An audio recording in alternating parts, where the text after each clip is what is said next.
Buenos dias. Guten Tag. Whatever other one you want.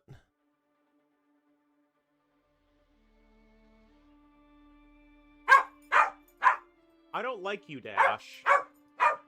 You're too noisy. Alright, we're not in the lobby yet.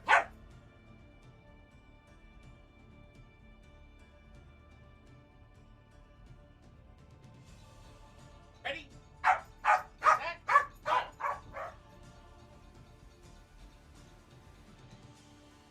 Ugh. Yeah, ready? Set, go!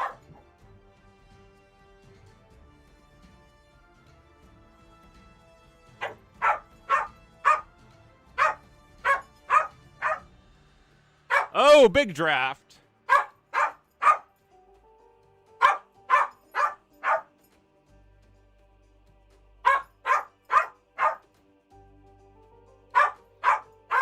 There we go. Yo is in the lobby. Go get it.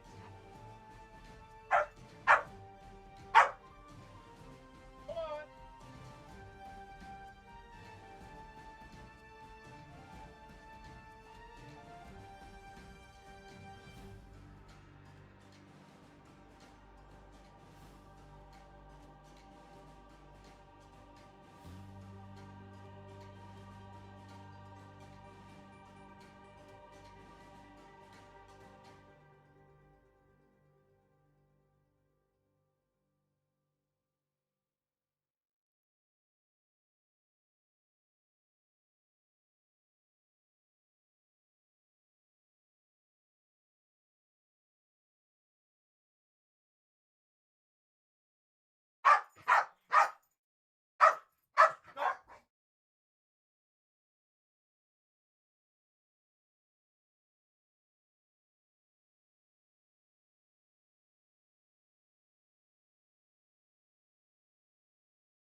It's a lot to try and entertain a corgi. Alright, Nikov's in the lobby too.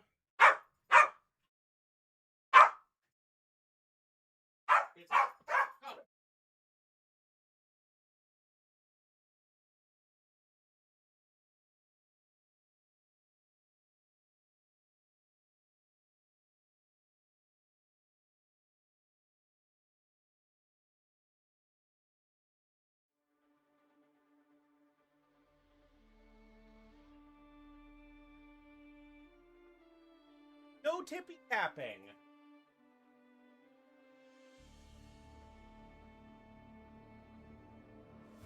I don't care how excited. Oh boy. Why are we doing best of 7s in the round of 16, by the way?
Hey! The Paw Patrol, seriously. All right, 24 spectators.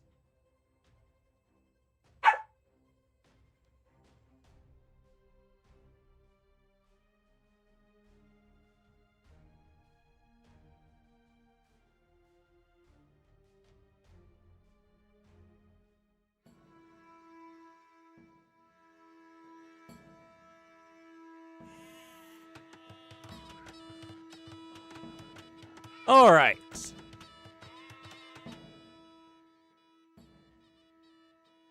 Go ahead and set this up.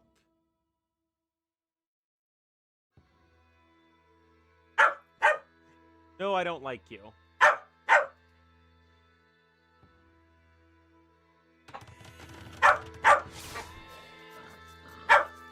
All right, guys. Game number 1. Let's go. Yo is the blue Romans to the north, and Nikov is the red Armenians to the east.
Following the scout is what I sub for.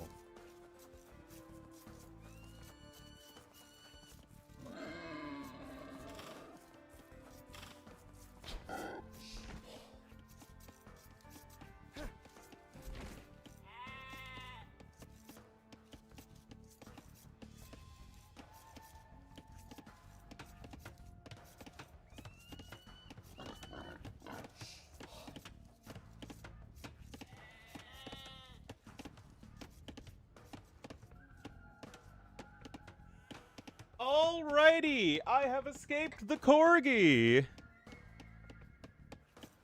Impera. Rodents versus ferrets, but aren't ferrets rodent? No, they're ermines, right? That's the word.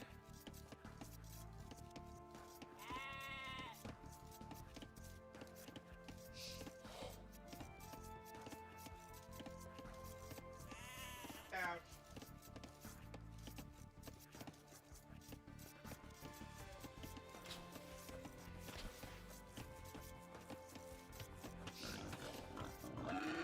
Teutoburg Forest?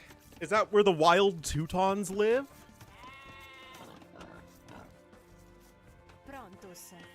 Alright, so, let's see here. 3 on wood here for Yo, obviously the favorite in this set, but Nikov is certainly no slouch of a player. Do you think Romans are still overall better?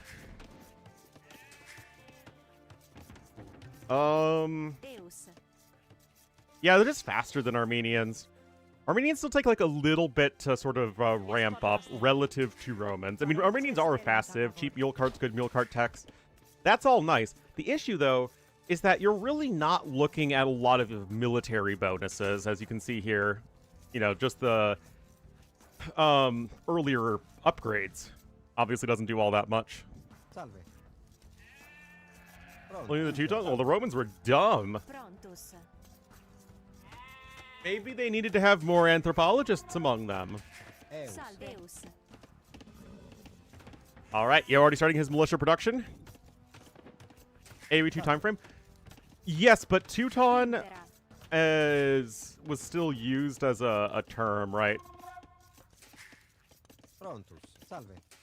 Deus. It was used as a term to describe the Germanic peoples, and yes, the Teutonic Order was very much a thing.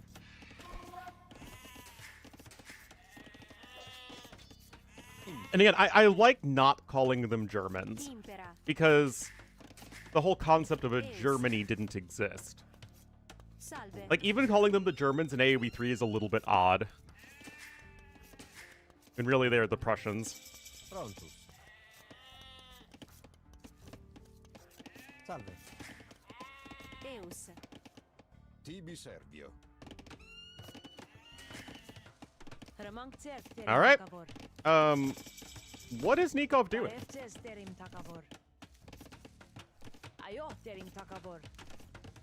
That wasn't a rhetorical question, guys. What on earth is Nikov doing? He's just kind of hanging out. Against Romans.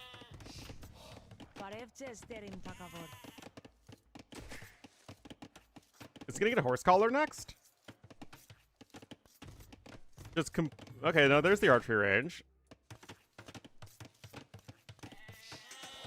But Yo already has his follow-up archer on the way, which is what has me concerned here for Nikov, because Yo's going with, like, a pretty standard-looking quick men-at-arms rush.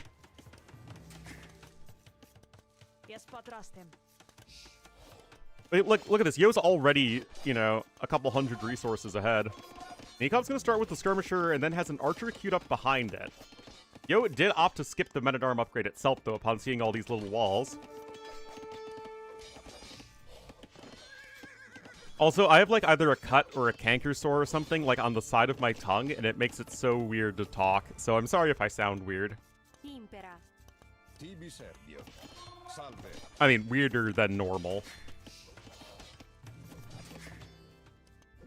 Tibi Servio. Oh, never bring an arrow to a spear fight.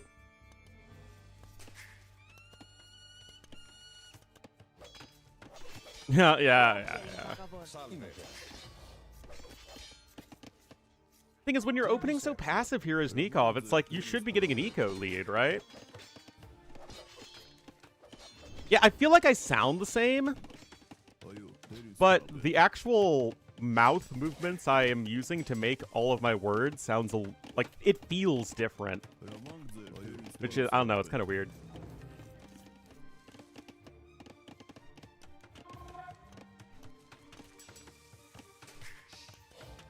I mean, it's not like Nikov is doing anything wrong, per se, but he is still behind in economy. He didn't even get that extra horse collar upgrade. A bit more like T90 today. I don't know if that's a compliment or an insult.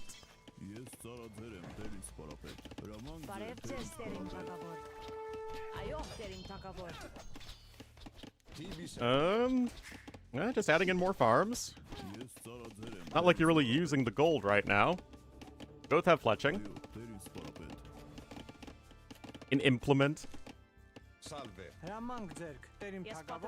Alright, 4 villagers still on those forage bushes here for Nivok.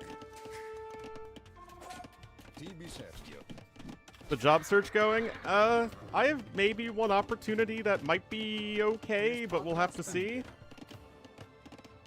Janesville was... That sounds familiar. Still, good kill there from Nikov. Again, it's just like... If he was facing a Civ that didn't have an overwhelming eco advantage, I'd think that this was totally fine for Nikov, if not a little weird. Like, weirdly passive. And, I mean, those are all still overall good fights. Yeah, losing one Vill isn't fun, but it's not like the end of the world. Especially since he's done a good job of getting his farms down. But you are against Romans. Punch in the jaw? I did not get punched in the jaw. I just have a little cut or a canker sore on my tongue.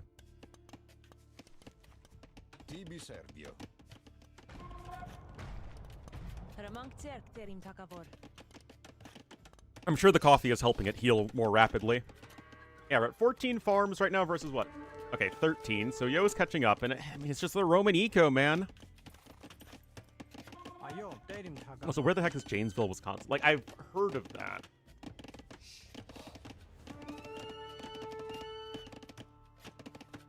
Wisconsin is like so many little towns. Oh, okay, it's like directly north of Rockford. Yeah, you're probably, what, 45 minutes to an hour outside of Madison? And I really like Madison. Madison is an underrated American town. Maybe a little bit further from Milwaukee. Milwaukee's also very nice. Any job? No, because I have a job right now. I'm not technically unemployed.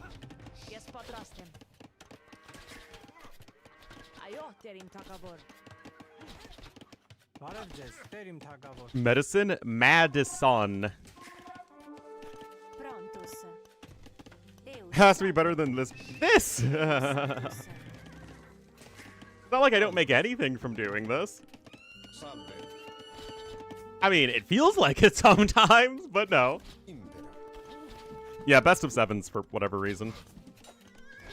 Anyway, Scout's here as well. I mean, Yo's just starting to ratchet up the pressure. Salve. I mean, we're ratcheting up the pressure, but are we clanking down on the defense? Am I right, guys? I remember, like, when my friends and I were little kids, and we had the, Impera. we got our PlayStation. It was like one of the first T-rated games we were allowed to play. Eus. We were all super excited to play Ratchet and Clank. A graduate degree? That just sounds like we're spending more money and time right now when I'd like to be starting to earn money. Anyway, 2 kills here on the eco for Yo. Nikov does have wheelbarrow. But, like, look at this, guys. It's like Chinese, but without the tough start. 500 more food, 400 more wood, and 300 more gold.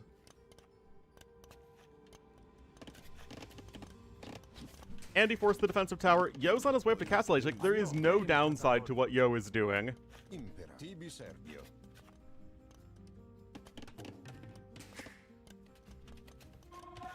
Well, I mean, the idle TC time isn't too bad.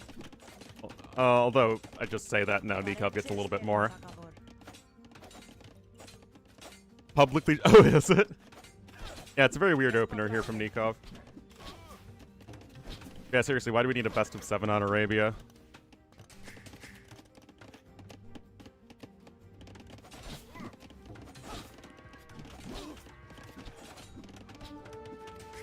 But anyway, Nikov clicks up, but, I mean, if I'm Yo, yeah, second stable coming in, getting bloodlines, +1 defense for the Knights, and I'm just dropping a forward siege workshop. I mean, you are against Armenians, to be fair. They're tough to push. Oh, really? I didn't even know that. Impera. But yeah, I mean, I'm not really doing any job applications right now, other than, like, my one job opportunity that I am pursuing quite hard. I mean, it's the holidays, right? How many people are going to be hiring over the holidays? 15? That sounds extremely broken.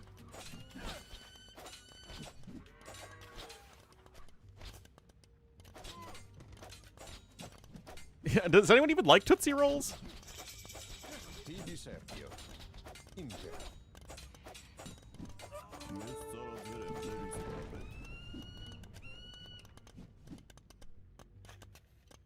Work at the Epstein Foundation. How'd you guess? Maybe get a scholarship? I think that eventually that's something I would be okay doing, but like for the time being, I would like to be able to like move out of my house and support myself and support my family if need be. It's a candy.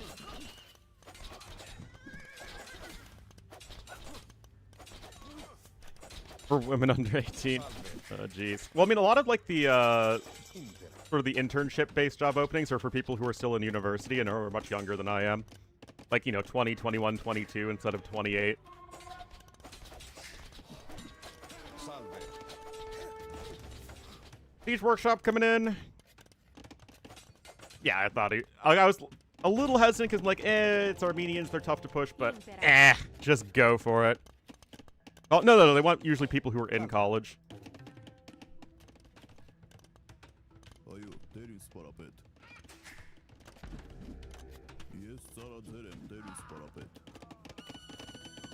Yeah, Nikov's eco is a mess.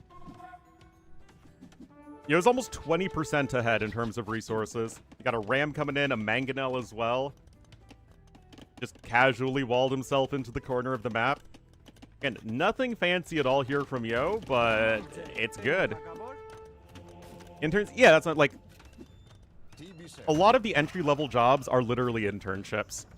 But they only want interns who are in college, so it's a little bit tough. Which is why working in the private sector is something I'm trying to do a bit more intensively. But it's tricky. It's just a bad time to look for work. TB Serbio. And though it feels like I've been looking for a job forever, it's only really been since, like, January. It's only been a year. Salve. Impera.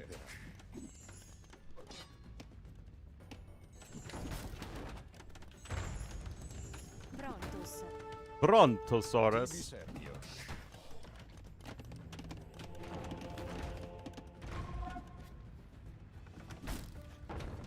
From other racists? What? The only person at Cinnabon I care about is Saul Goodman. Salve. Tips for you about hotkeys? Impera. Well, I mean, I'm no real expert on hotkeys. Like, and the hotkeys are just whatever works for you. There's no, like, magic secret to it. Gene? Oh, yeah, that was his name. Salve. TB Serbio. Get his last name. Impera. Talk about the game? What is there to talk TB about? Serbio. Nikov is just irrevocably far behind since the opening. Look at the score difference. Impera. This hasn't been much of a game. Other things, yep. TB Serbio. I mean, Nikov did scoop up another relic. Prontos. Third TC coming in. Yeah, I mean, this is just Romans.exe. Anyway. Oh, no! No!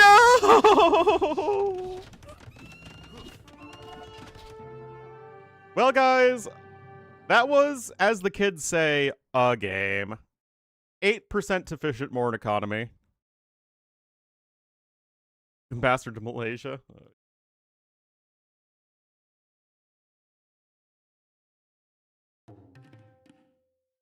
Yeah, I mean, Nikov never crossed the map. Ever, I think.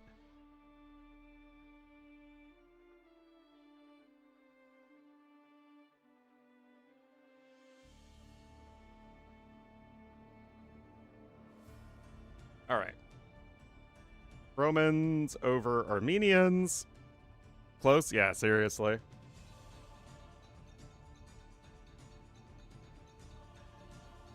The degree? Yeah, I mean, at that point, probably. Or at least don't quit your degree until you know you have a job lined up. All right, they are set to no spectators, so this is someone else's problem. Yeah, I'm not too sure what that whole attempt was. Also, I'm getting a haircut today at 3 my time, which is very exciting, so I'll probably just cast the first set.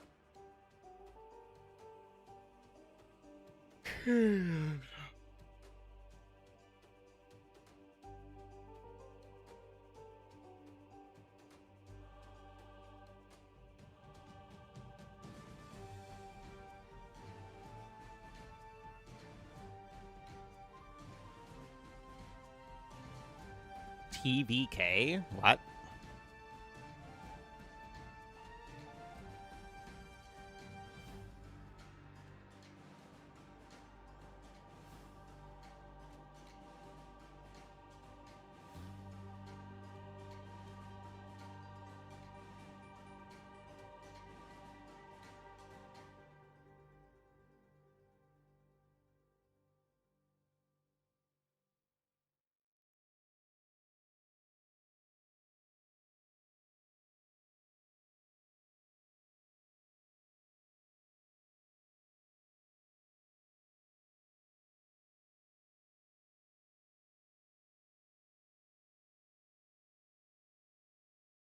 Yeah, I mean, I literally can't jump into the game.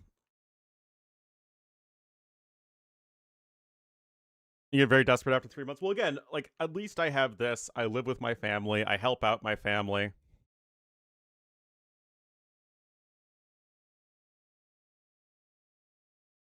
What army Yo made?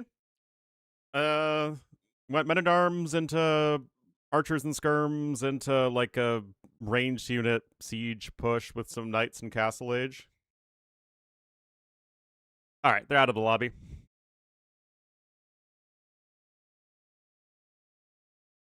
Try again.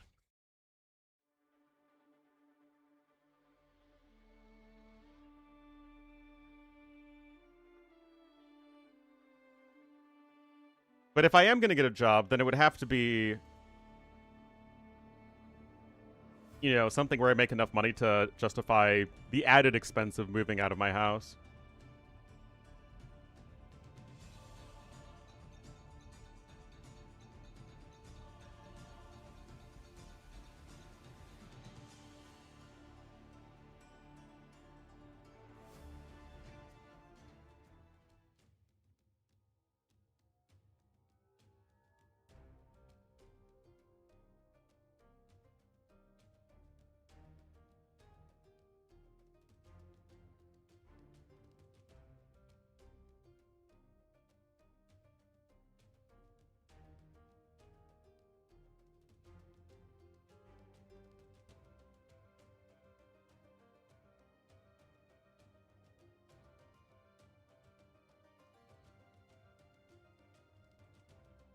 All right, we are now going to be going into the next game.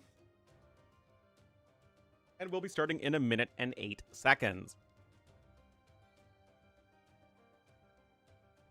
The dream. Yeah, that's what we're trying to avoid.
All right.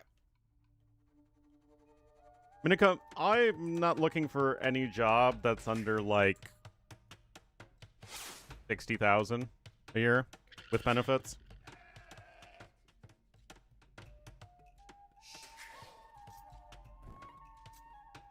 Anyway, we are here in game number 2.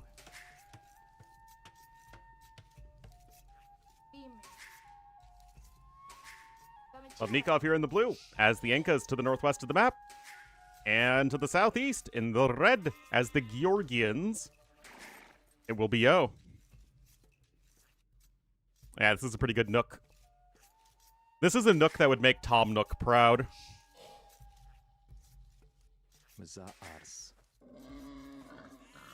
Anyway, wall over here. The forge bushes are definitely ugly for Yo, but he has gold at the back, and it's like kind of wallable over here, so it's not like the worst ever.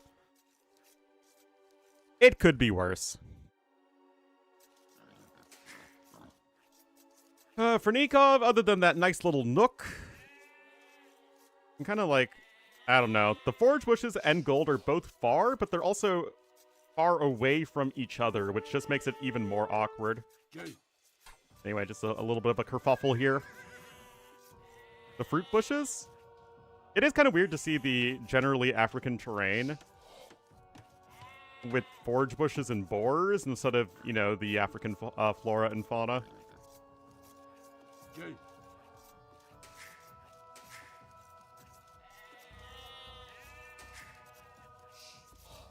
Well, just hanging around here with the mule cart. Georgians versus Incas. I do think that Georgians are a little bit better, but it's still going to be, you know, a pretty reasonable matchup. I mean, I think it's like high A tier versus mid to low A tier.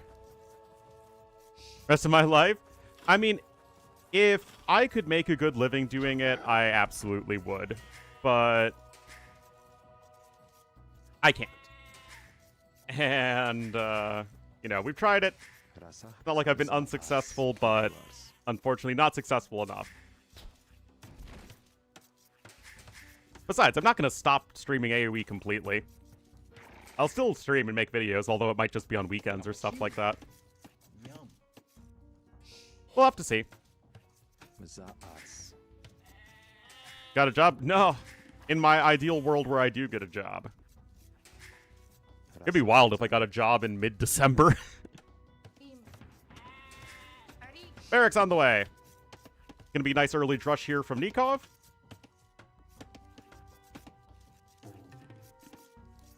Easy money?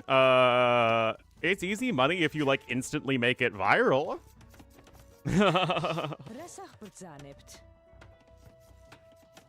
You desire? Yeah, it's real selfish, actually.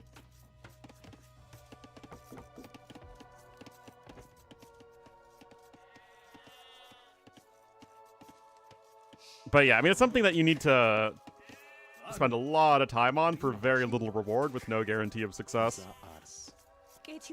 Which is why I would never recommend anyone to pursue it. Seriously, just do it for fun. And if it grows into something that you can, you know, try and do more seriously, then, like, good for you. That's what I did.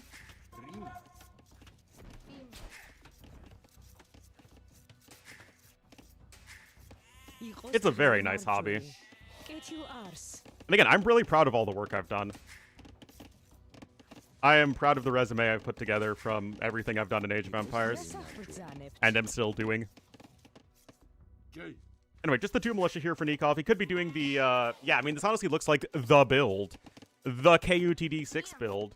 2 militia drush into 2 more militia into men-at-arms into more pressure.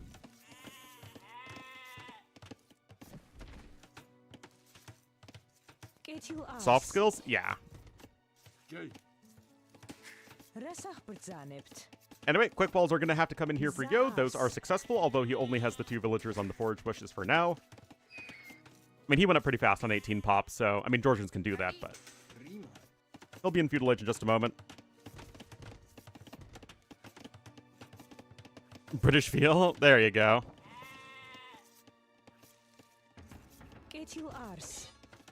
The algorithm? Yep.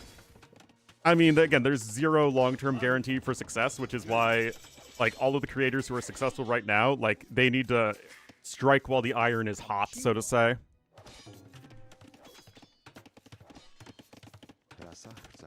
The eagle is in danger. Yeah, I don't know why the eagle is so far away from the militia.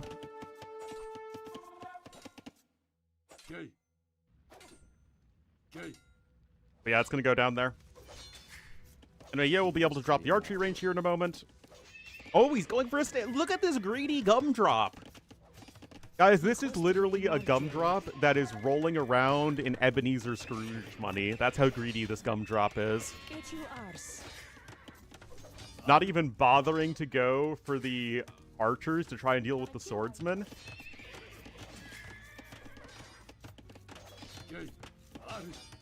Well, I mean, the militia are coming over now, the 2 extra ones. Like I said, this is the build.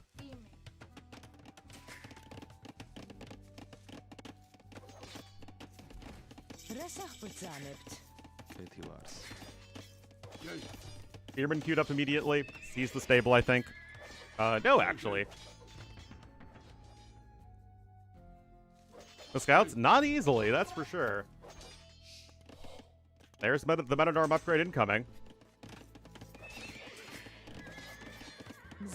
Food's going to run real low, though, because as soon as this sheeper is out, you're going to have 4 bills on food, which is obviously thoroughly unimpressive, and you even got housed there for a moment as Yo. I mean, this isn't the prettiest. And now an archery range is coming in. I mean, there's just no way you can sustain scout production at the moment.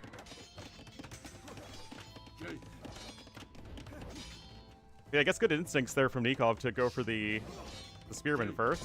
It's gonna be just that much more difficult to even try and apply pressure to the army here.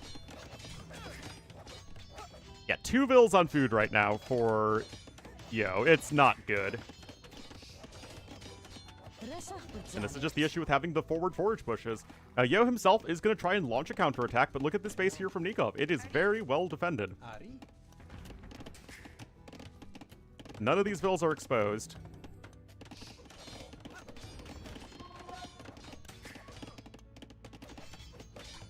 Anyway, archer production has begun. We have the mule cart coming in over here. So, again, you do have the gold income at the back, which is nifty for Yo. 2,000 damage already taken by that mill, enough to destroy it almost 3 times over. But yeah, unlike some of the earlier sets, Nikov is doing a very good job of protecting his eco. No arson for Nikov. And Yo's also accruing almost 2 villagers worth of idle TC time, so...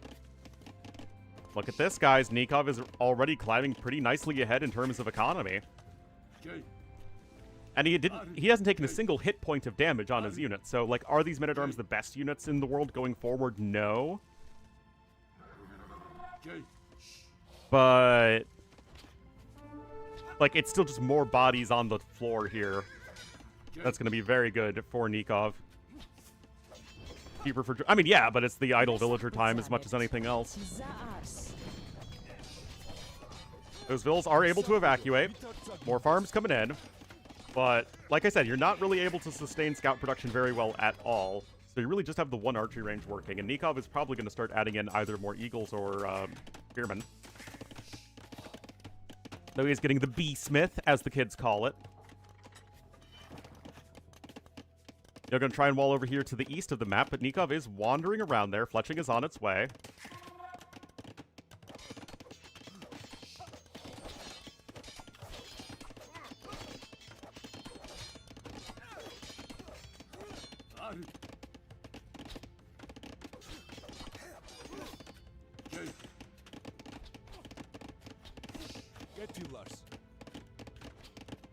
Well, fletching versus no fletching in now.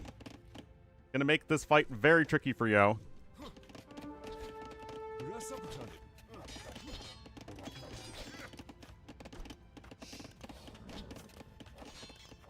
Two-ville lead here for Nikov, and look at this, nice 400 resources ahead. Defensive watchtower incoming. This is kind of interesting, because you know where your opponent's army is. It's right over here. But I guess he's just building it just to be extra safe. I don't think he needed it. Wood bank? Well, he's spending the wood right now. We're looking at 13 farms versus 14.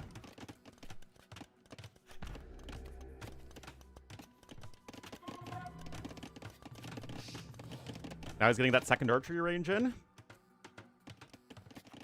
Yo, just needing to rebuild that mill. But yeah, great game so far for Nikov. Good bounce back after the very weird first one. That said, Yo's got fletching himself. And this is not an unscary army. That's a word now, unscary. Headed archer armor is incoming. Yeah, 55 seconds idle time versus 6.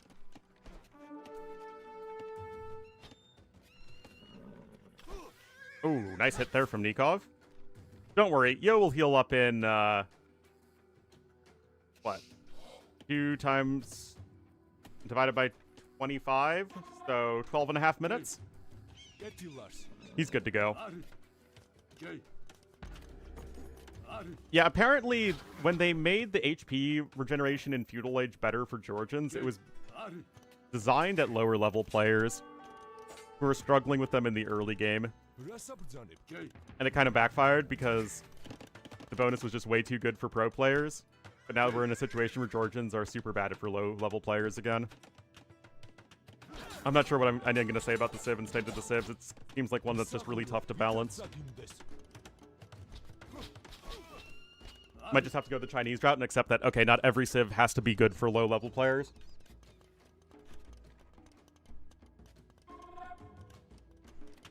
Yeah, think Bloodlines and +1 defense is a little bit of an overzealous move.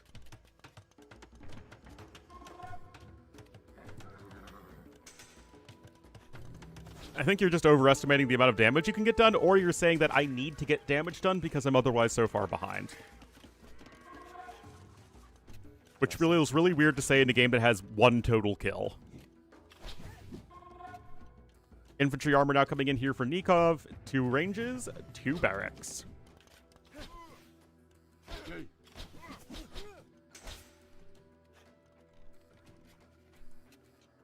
Anyway, 50 seconds now away from Castle Age for Nikov. Of course, he is going to be queuing up a bunch of Eagles.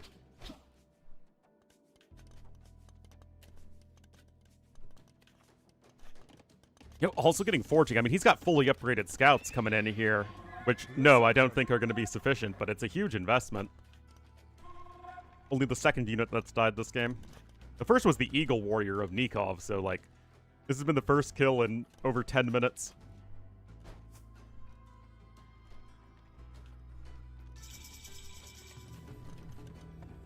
Podkin immediately queued up. And Yo, upon seeing Castle Age, is going to be able to take this hill right away, but I just don't think that his army quality is going to be good enough here in, like, a second. I mean, he gets 1 more kill there, which is nice, but the Watchtower here is going to make it difficult to engage, but Yo is just going to go for it. I have absolutely 0 confidence that this is going to work for Yo. Like, at all. I guess it's not as bad as it could be, but it's not good enough, that's for sure. Yeah, now the Watchtower looks good for sure. Second TC here for Nikov at the back. Yeah, Yo just took way too much food income damage by losing those forage bushes.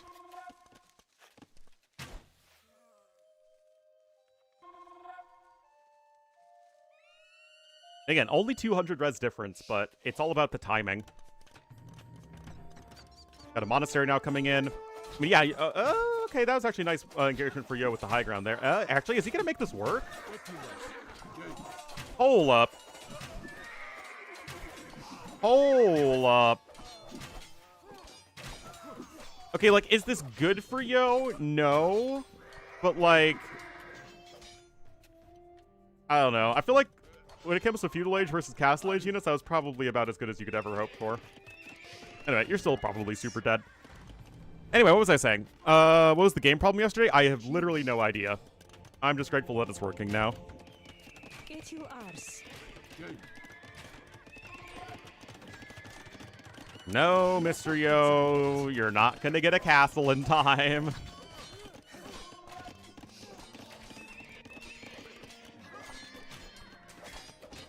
It's 5 bills on food at the moment.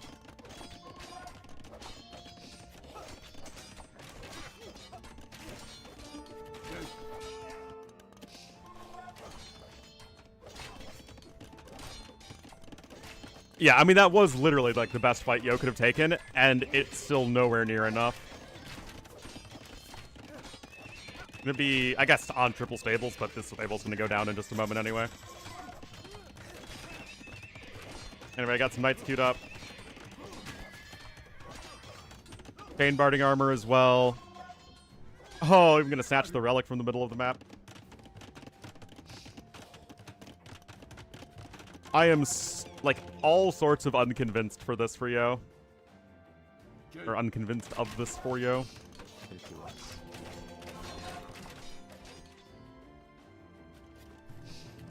Just keeping up the unit production right now is Nikov. Leverage that cheap army that the Incas have. University there at the back.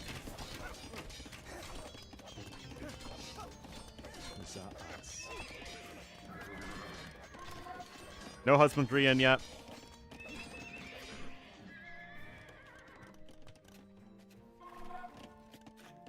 .26 army to 6.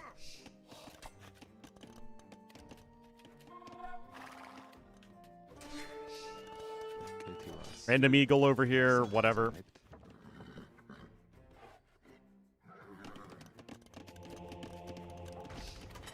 Nook diff.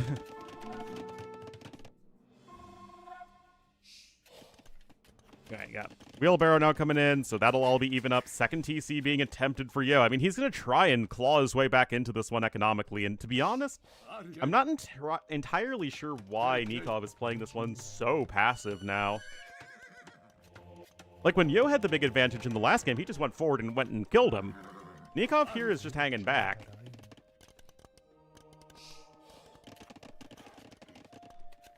First step to winning. What buffoon would say something like that? And now Yo's just going to go up to 3 TCs. Now, he is behind. Like, again, he should be too far behind. But Nikov is playing so passive for having a huge army lead.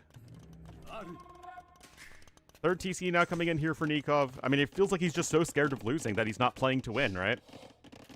That's a tale as old as time. I mean, he is dropping the third TC, which is good. But now you're going to have to reckon with George and Eco. And Yo's even picking up relics here because he's Yo. And if there's literally any player I wouldn't want to just sort of, you know, possibly claw their way back into it by defending and booming, it would be Hera.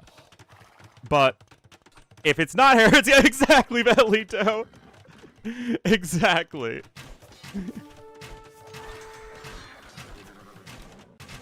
Anyway, like have your very nice quick walls. Georgian defense. Yeah, but the Georgian defense hadn't really been set up yet. Although I agree that Georgian defense is not to be trifled with. 12-ville lead still. Chinesean. My favorite language is Chinesian.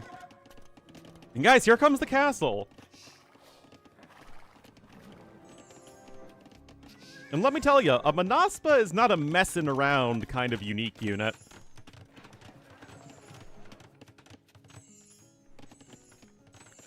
Also, yeah, but they weren't earlier. Like, this TC in this fortified church, and even that TC only came out, or were only able to be established because Nikov had gone back.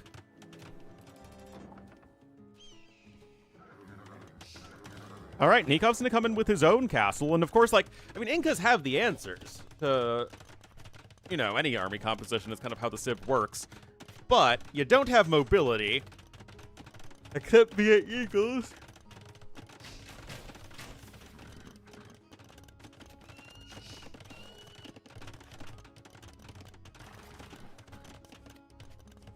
He also has the extra bow saw upgrade. Is Yo ahead in food now? Yep, 500. Nikov's lead is mostly in gold. And it's the castle with llamas on it. I mean, come on, guys. Look at this. How is this not the perfect castle?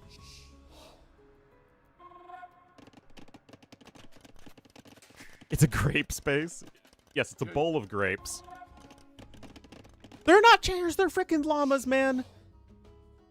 Oh my goodness. Are we gonna have to get the Forgotten Empire's art team here to explain to you guys what a llama stick figure is?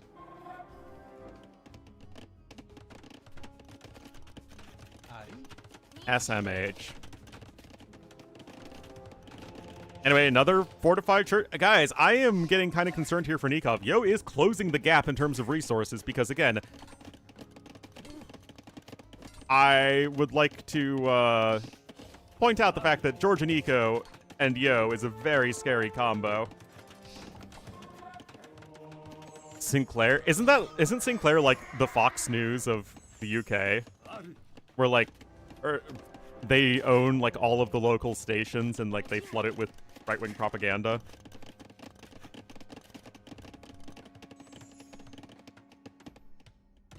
All right, I mean, I love the stone walls.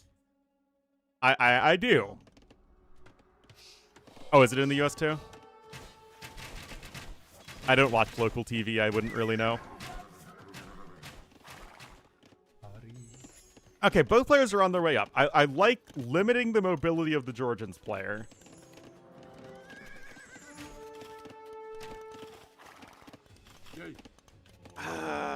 I mean, Yo's even going to get a relic lead in all this. This just feels like something that should never have happened. Now you're going to start mixing in some skirms. I mean, Nikov has a big army, but it's not an army that goes through these defenses, which is what we've been talking about.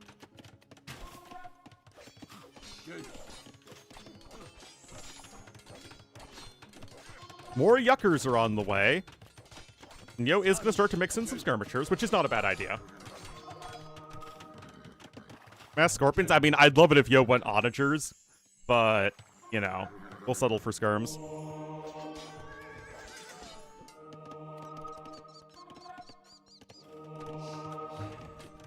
Not the Monker! Also, I like how all 3 men-at-arms, or sorry, 3 of the 4 men-at-arms are still alive.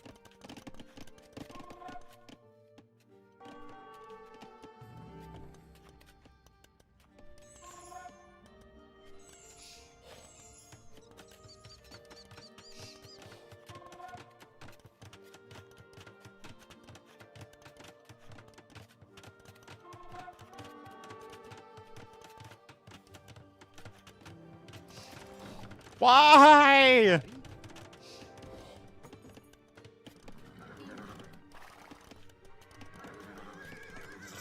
Why not Monospa running around with some siege to defend? Why does every Civ have to be Cav Archer Hussar Civ?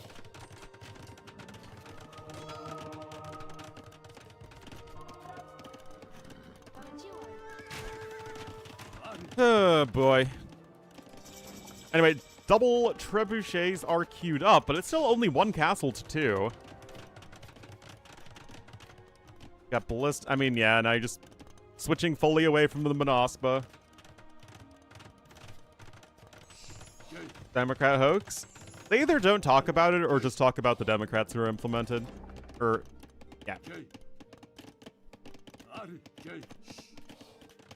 Implicated. There we go. That's the word. You can prepare forever as Georgians, for sure, but the issue is going to be the Treb numbers. That said, it's still only just 1 Treb right now for Nikov, who is focusing on monk upgrades right now, which is a little surprising. It feels like you'd want to focus on the Treb war.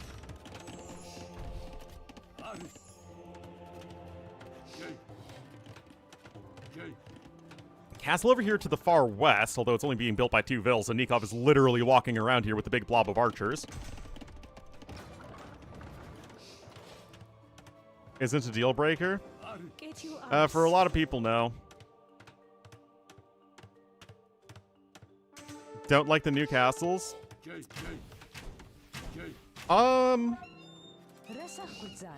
There's part of me that just likes the simplicity of all the old stuff.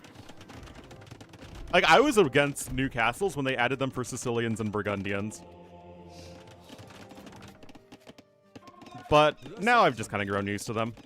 Although I like the llamas, but that's just because llamas are cool. Alright guys, Yo isn't making a very good army. He's not sure if he wants to go for skirmishers or cav archers or what have you.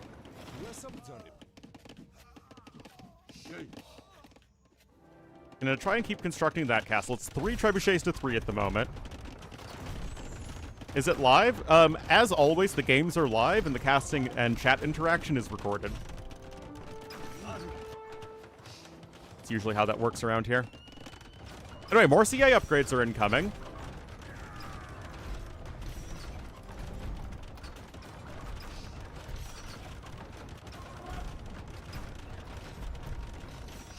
The old castle? I think most castles are pretty old at this point. Oh wow, that poor Cav Archer was not in the right place at the right time.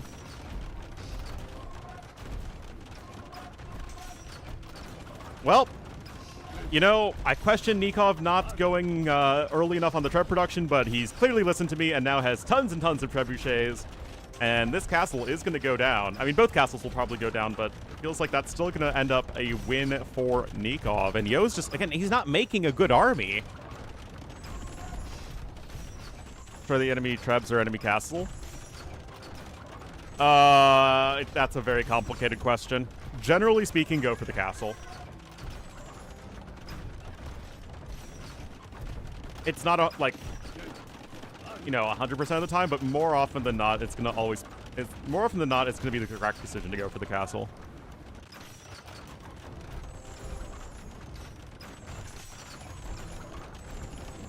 Anyway, Andean Sling coming in for, I guess, his skirmishers.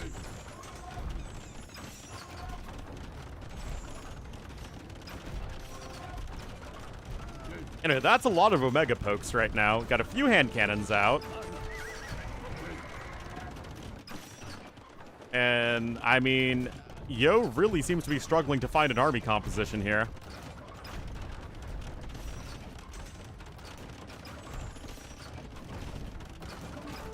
$21,000 damage taken by that castle.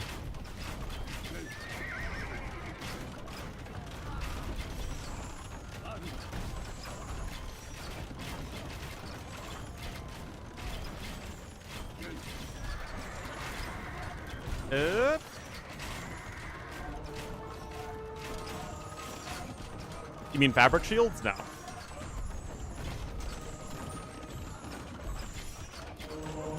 Except more tribs? Well, I mean, it depends on the context. Like, basically any unit kills a trebuchet eventually.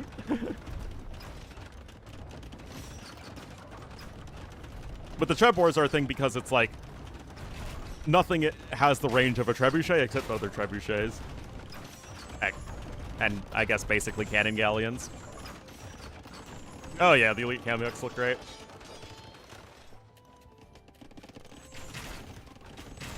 With Warwolf? With Micro, they do, McNeely. Yeah, Incas in general are a cool civ. Might be siege towers? Yeah, basically. And fishing ships and trade carts. And monks without redemption. And transport ships. And trade cogs.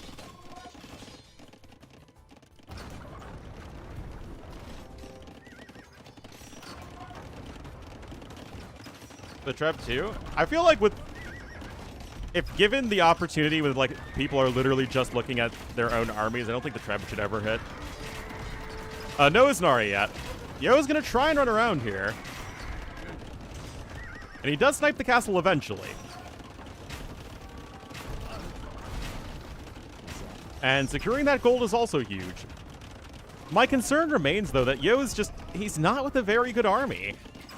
Nikov's issue is that he doesn't really have much pushing power at the moment, and this is where adding in some rams would be a very nice idea. And, of course, you still have to be very careful about... Ah, there we go. Triple Siege Workshop. There we go. Perfect, perfect, perfect.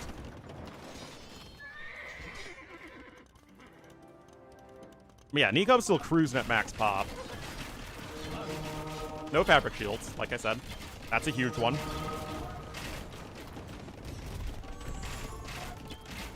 HCA on the way for Yo. What are the peasants doing, man?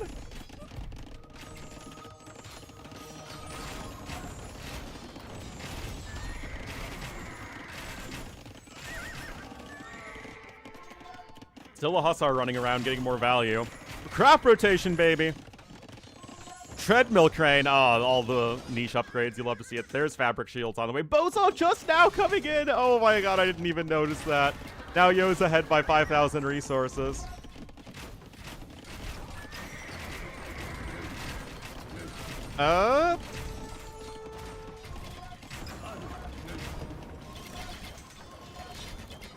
Again, mobility is going to be a killer here for Nikov if he's not careful. But still, no thumb ring on the HCA is pretty painful. And again, no Esnori cavalry to even get a bit of a population advantage. And your army is so cheap here as the Incas.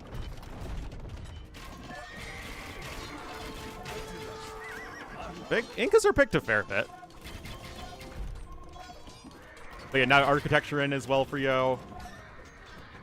Buy time with buildings and his HCA, and then counterattack. It's a pretty good formula.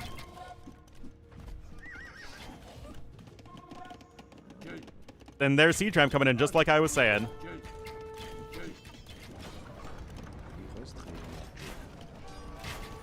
There's not a whole lot here that deals with Siege Rams. And especially nothing that isn't named a Hussar, which is just going to immediately evaporate to the Kamyuks.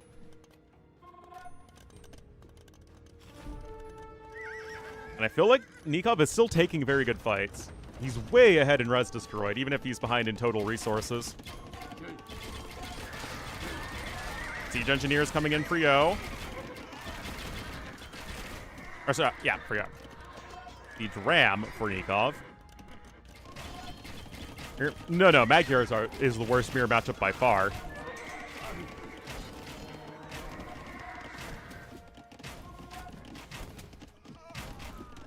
Alb coming in too, as obviously you have to start to become very careful about your gold income. There is a Treb sieging up over here. There are 2 Trebs in total versus 3, but I love the siege rams, like I said. Like, it's like, as soon as I asked for the siege rams, Nikov started making them. You're still missing some attack upgrades here for your Kameyuks, but obviously that's not as big a deal so long as they're attacking cavalry because of the, what, 12 bonus damage? Yeah.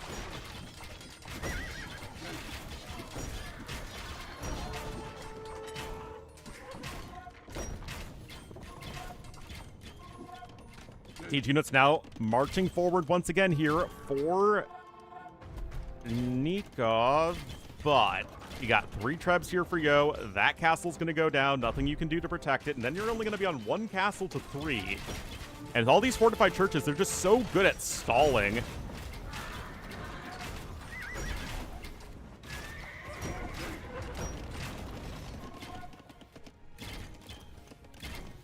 Eco efficiency is very low for both players. That's what I like that Nikov is doing, is he's just sniping the TCs at this point. You still have some ARBs here, which are actually dealing decent damage to the Hussars.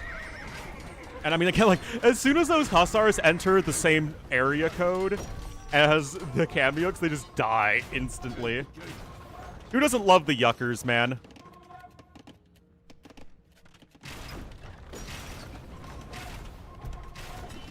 Siege Rams continuing to Siege Ram away. I still love that Yo is trying to intercept these reinforcements, but this is a very compelling game for one that has a slow start.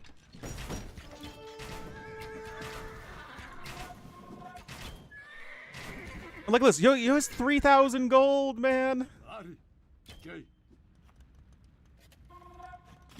Oh, look at this. They see me rolling. They hatin'. Well, yeah, I mean, Nikov sniped all the other ones. It was very intentional. Yeah, look at this, guys. Love it, love it, love it here for Nikov, except he's at 43 idle bills for some reason. What are you doing there on stand ground, dude? Oh, man, but look at this beautiful push over here. It's not even like that many vills have died. There's a relic in that fortified church. And now Yo down to 2 castles. Nikov himself still on 2 as well. Nikov can even afford another one. I think one around these parts would be very good in the long run.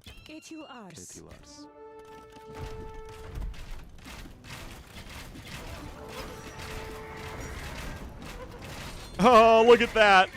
As soon as the Hussars try and close in on the siege rams. Okay, I still really don't agree with the stand ground.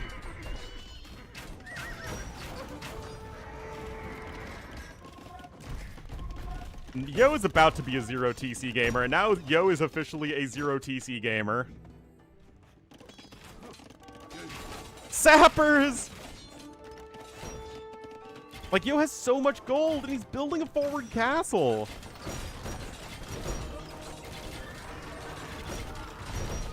I mean, look at this. It's just, there's so much intentionality of this push from Nikov. He's like, I will make sure that I have this big push over here, and this castle, this TC, what have you, is going to go down. Or we're not going to have, like, a drawn-out fight. And obviously, Yo just cannot replace any lost villagers. Like, he literally can't. Although this is obviously a great castle to push from. You can even eject those relics. There's only 10 Yuckers left. Yo tries to add another TC there, finally. Nico, look at this sad TC, man. This is a freaking depressing TC, actually. And yeah, Yo has tons of gold.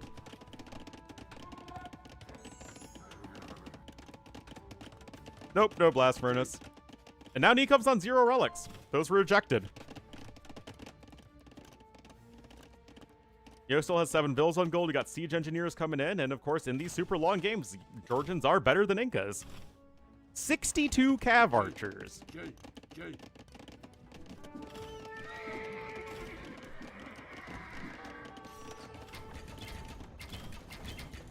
Do I play AoE? No, I've never once played Age of Empires. Of course I play AoE, what are you talking about? I haven't been able to ladder as much as I'd like to recently, but I've just been a little busy. Hey, I mean, it's a pretty sad TC. I mean, the thing is, like, I need to split my time,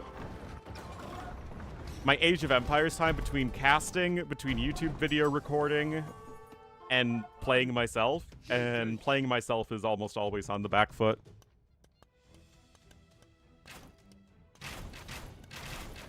But I mean, I play when I can.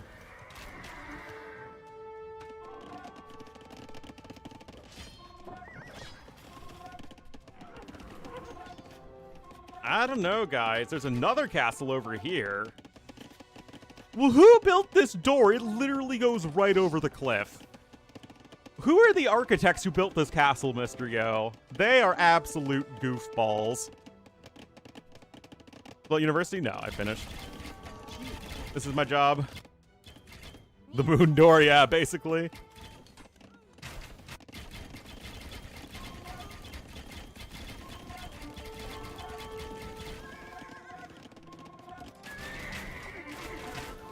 All right, Blast Burn is coming in now as well. Those villas are all going down. I mean, both players are still cruising around 200 population. Nikov's Q is very good for a guy who doesn't have much gold income, and now Yo has lost most of his gold. But yeah, this is a blob of cav archers that also regenerate HP. 47 kills. Still no Esnori cavalry, though. That would be a very good upgrade for Yo.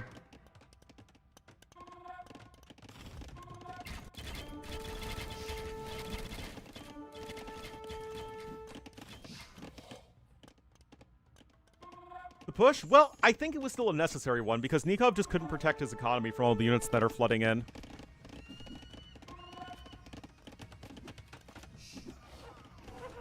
So, I mean, that's why it was a good push from Yo, because it forced Nikov back, but it was still the right decision to go back. That said, Yo is able to siege up this castle from all the way over here. Now Nikov's scuttling over here with his army. Well, there's a little bit of stone left with which to repair.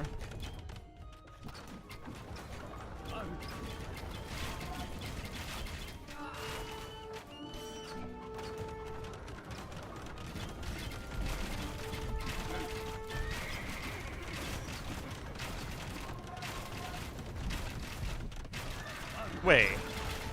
I feel like I knew this once upon a time. Like, Inca castles are cheaper to build, are they also cheaper to repair? Oh my goodness, guys. This should be insane for Nikov. Hold on, hold on. Yo is absolutely stuck. Oh my god. I mean, I know they're attacking uphill, but it's still cheap Inca skirms versus cav archers that don't have thumb ring or the final defense upgrade. A bunch of hussars went down there as well. You mean, what? Yeah, that's what I thought. So the Inca castles are also slightly cheaper to repair. Not as much as the Georgian ones. Actually, no, they nerfed it, right? Oh yeah, it used to be 50%, now it's 25%. I don't know, guys. I still have never liked the army comp for Yo. Like, a bunch of CA, yeah, they're scary, but it doesn't feel like the best... I don't know, it doesn't feel like the best possible army composition.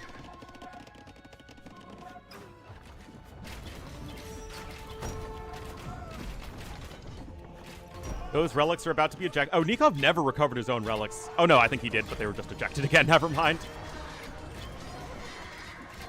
Again, Nikov still has an enormous queue.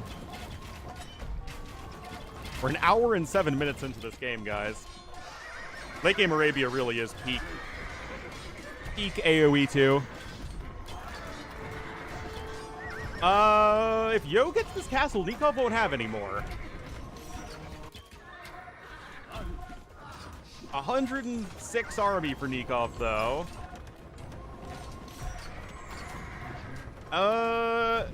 Yeah, so here's the thing, guys. Nikov's gonna run out of wood soon. You have no food dump as the Incas.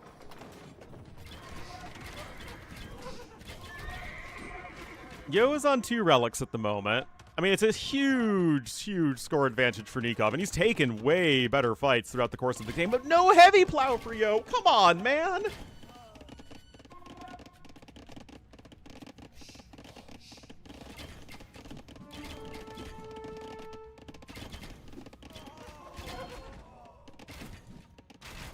The thing is, Yo can't kill this army. But how well is Nikov going to be able to push?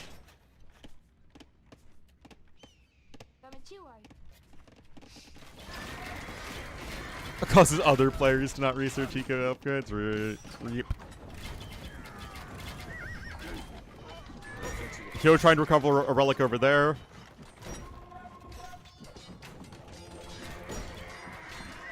But yeah, I mean, this is a scary, scary army, and Yo's population is not looking so good at this point. That TC is getting low. Nikov's going to add another TC here at the front.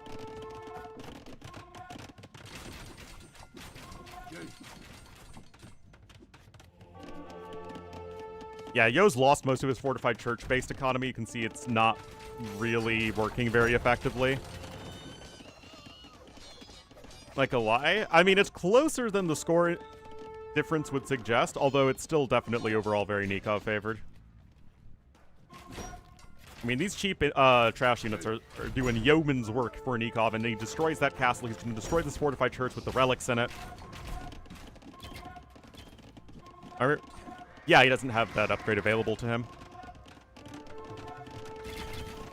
You don't get Thumb Ring either. His Q is still extremely good.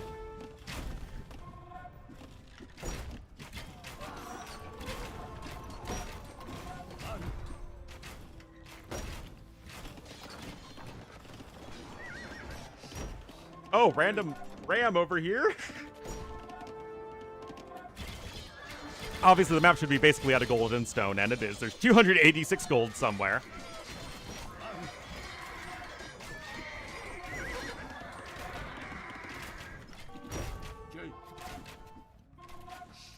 No, he's got 3 TCs. They're all queued up with maximum number of vills.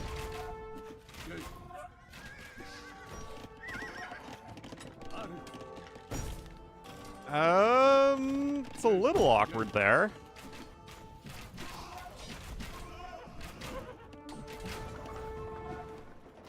Yeah, never even getting heavy plow, though, is such a disgrace. And only 19 cav archers, guys, and Yo is literally out of gold.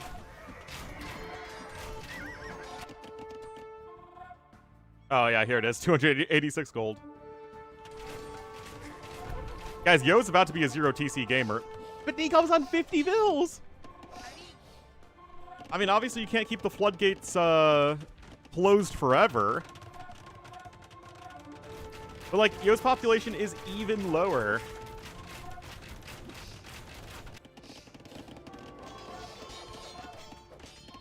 Can Yo grind this one out? Guys, Nikov has 3 vills on food.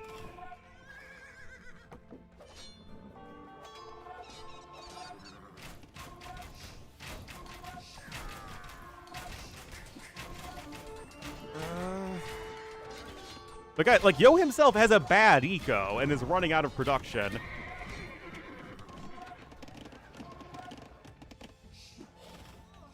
Oh, I mean, again, part of it's Georgians, right? They're just so hard to push through, and Nikov losing a ton of very valuable arbalests right there. He only has 1 left. Another TC here for Mr. Yo. I mean, Yo's on 115 pop. He doesn't have much of anything.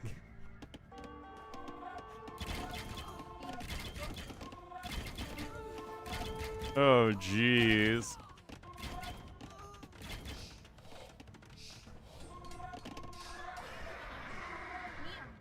I mean, Nikov still has a bunch of halibs queued up. Castle gonna get even more value.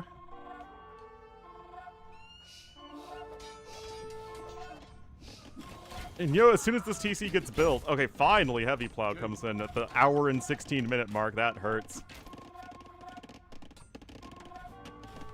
Relic count is still at 1-1 because both players have done such a good job of getting rid of the other's relics.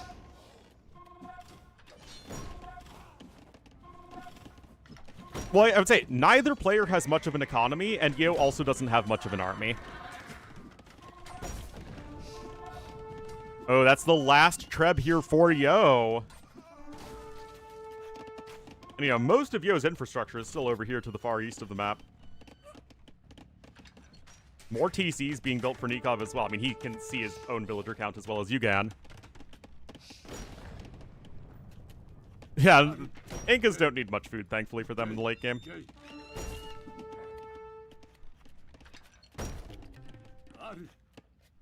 Yeah, gonna start to blitz through all this infrastructure, like I was saying. Another relic incoming. Nikov's at least gonna be back up on 3.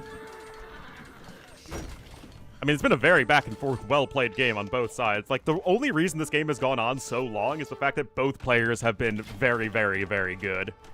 This is one of the better post-imps I've seen played by Nikov in a while. I've always thought that post-imp was kind of Nikov's biggest weakness. And he had a lead going into it, for sure. I still felt like Yo had no business coming back into this game after early game, but Nikov kind of took his foot off the gas. And I was pretty worried about him for that, but you know what? Happy to be proven wrong. Because Nikov does look like he is on his way to winning this one. 80 pop advantage. He's back with siege rams full of units. I love, love, love the siege rams. Did he ever get siege engineers? Yes, he did. Very good. I mean, you're going to start destroying all the pop space at this point. Like, all the houses are over here.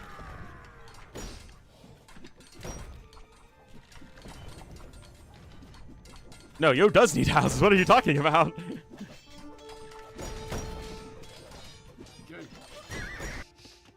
Durham's here in a very good position from Nikov as well. Yeah, but look at that drop here in just a second. Yo's also going to get a relic ejected. Nikov again back up to 3. Yo's on 4. Both players doing such a good job here.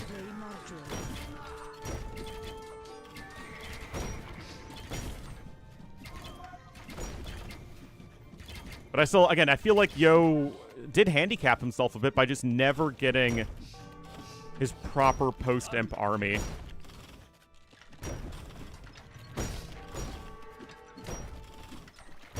Never got even as Nori cavalry. He never had any of his units fully upgraded, whereas Nikov did.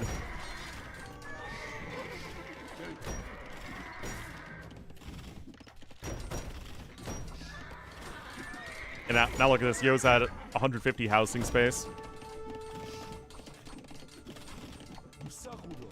Well, I think that both of these players are better than Doubt and BB, and from what we have seen in KOTD. But you would expect that, I think, just in general these days, I believe. Again, beautiful splitting up of the army here from Nikov. There you go, castle down. I mean, I really think that you gotta respect Nikov for this win here. As indeed it does look like he will win this game. Still 70 pop ahead. Neither player has that much of a queue, but at least Nikov is now the one who is climbing back up in Vill count. Yo's only on 63 Vills. Been better than Yo? That is correct. Still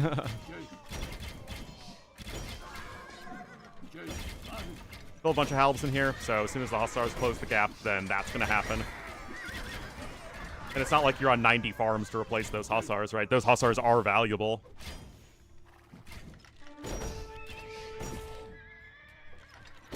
Nikov was super ahead. And Yo almost made the comeback happen because, again, it's hashtag just Yo things, but not even Yo could quite make this one work.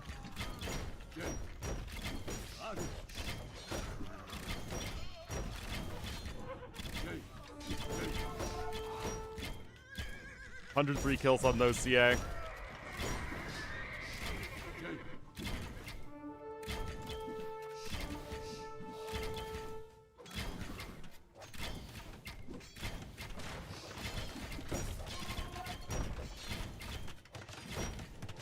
You know, trying to slap in a few more fortified churches, but he's only on 2 TCs. Again, Nikov is bound, what, 5 TCs again?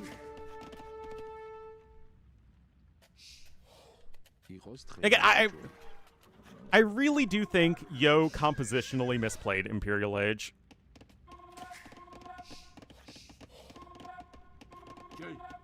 Sledge, I mean, it depends on how I think Nikov looks at it. But I think that any game that is almost an hour-and-a-half long game time that you would get a win against Mr. Yo on is something you have to be happy about.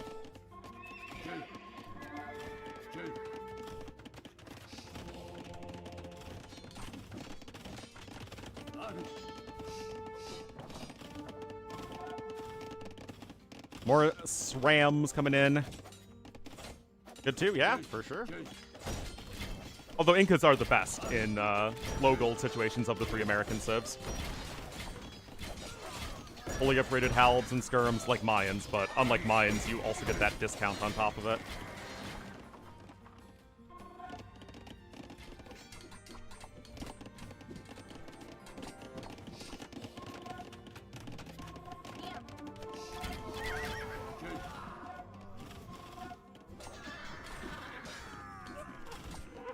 Yep. I mean, again, this is obviously, I have no idea how Nikov actually feels, but he should feel very good. In my opinion. Because this is very impressive. No, Yo doesn't like to resign. That's always been a thing.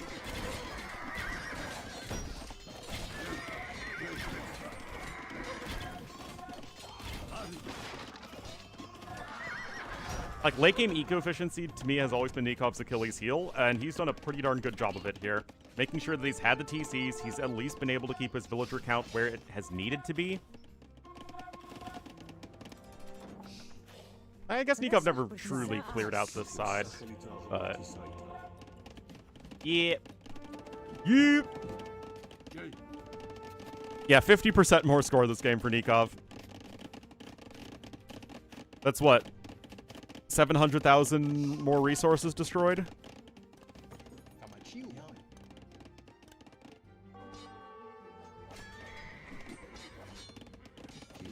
Pretty wild.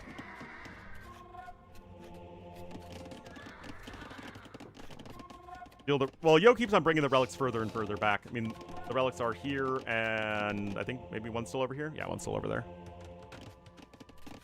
Yeah, but army value is deflated for Incas here. It should be, what, 25% more valuable than it actually is?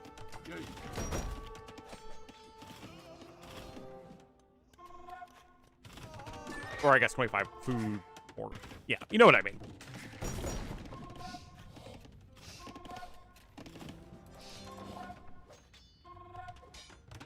I mean, it's tough to close out a game against both Yo and Incas.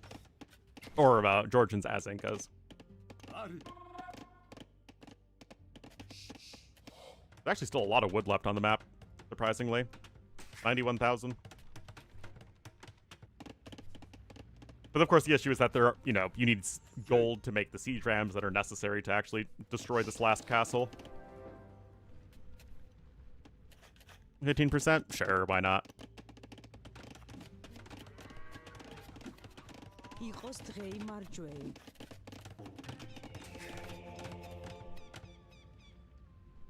Look at that. Yo having to rebuild all these houses.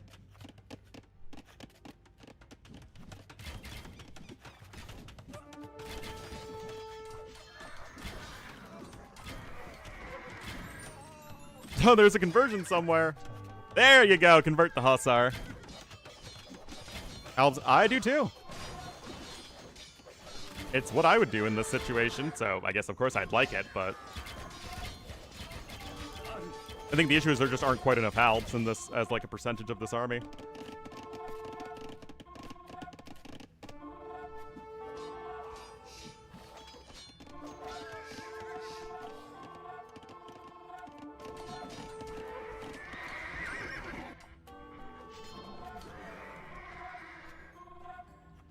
I mean, Yo is back up to 53 bills on food.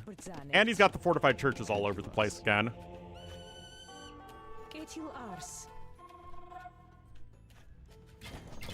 Yeah, he's 140 halbs queued up, but only 26 on the dance floor.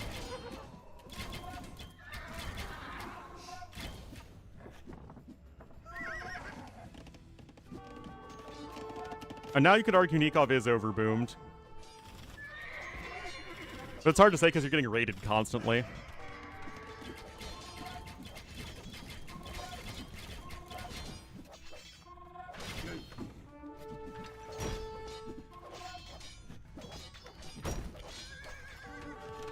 He had 50 bills, exactly. Oh, look at this, guys! Look at this! Zaars.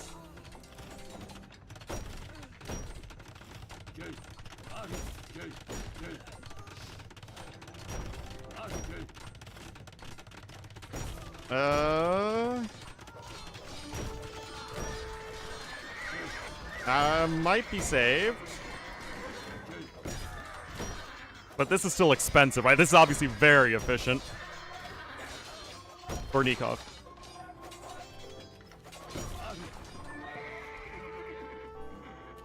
Castle taking 7,000 damage. And Yo is climbing back up in population, amazingly.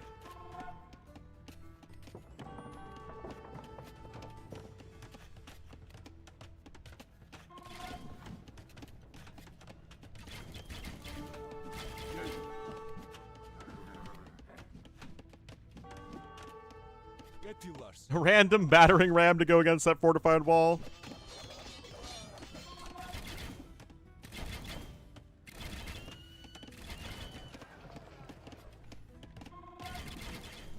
I do think he needs to repair that castle, for sure. And now Yo gonna be building some capped rams.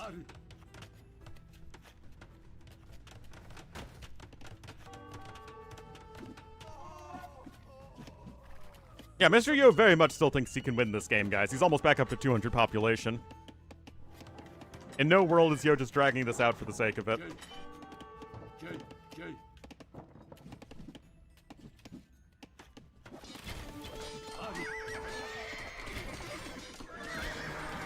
Of course, just trying to use the skirmishers as best you can to focus down the CA. But still, not enough army. Yo's on 100 army right now, guys.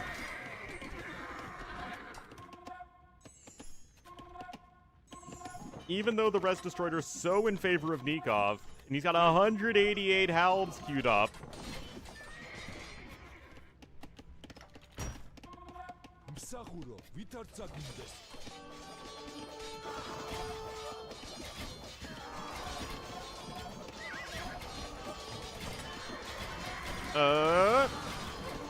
Well, yeah, Yo's an even better late game player than MBL at the moment, these days.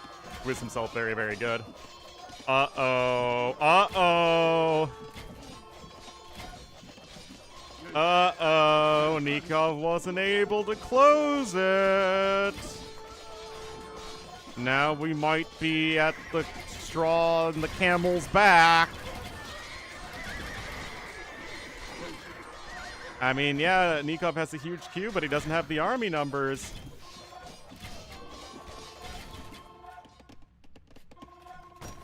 Uh-oh.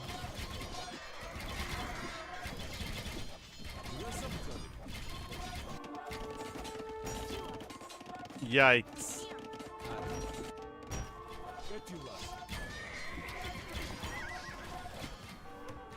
I mean, yeah, Nikov is still max pop, but Yo is just taking the KD advantage for the first time, it feels like in forever. Market? Yeah, the food price is actually still very good.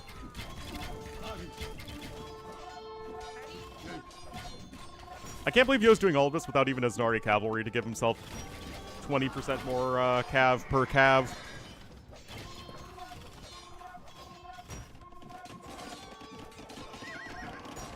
Trying to get those hussars there, but the cap ram push over on the side's very nice. That castle's still hanging around. These production buildings are getting destroyed, and it's just like everything is turned on its head.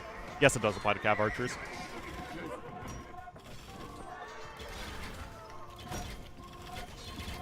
Drop rotation now coming in for Yo. Oh dear. Nikov just kind of running out of steam, to be honest, guys.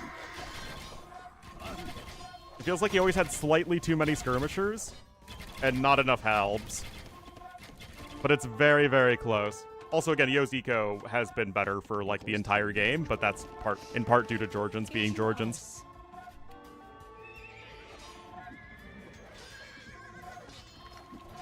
Wow. Yeah, I do think getting 130 bills was also a mistake.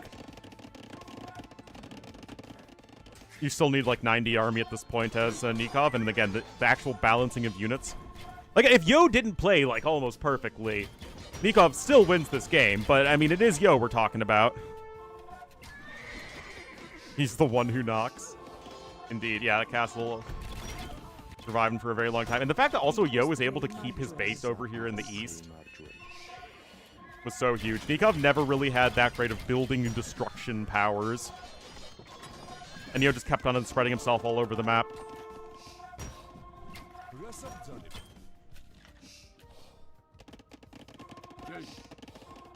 I mean, Nikov, again, he is still max pop, and Yo only has 3 units in the queue, but it really does feel like the game has been turned on its head.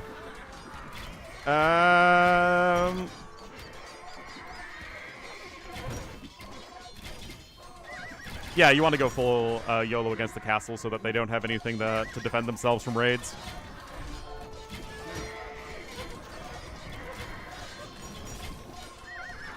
Also, Yo reclaiming all of his relics, so he actually has had a relic advantage this entire time, has also been super huge.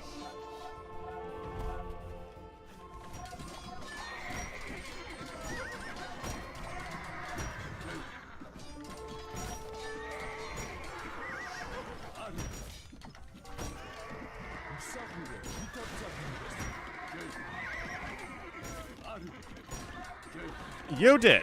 He lost some CA, and now Nikov is back with the 117 army. Yo still got some wood. Is Yo dying? Yo's on 130 pop, guys. Oh my goodness. I mean, again, Nikov did have an enormous queue of units. But how's the siege? Again, Nikov has no siege right now. Holy cow, what a back and forth game.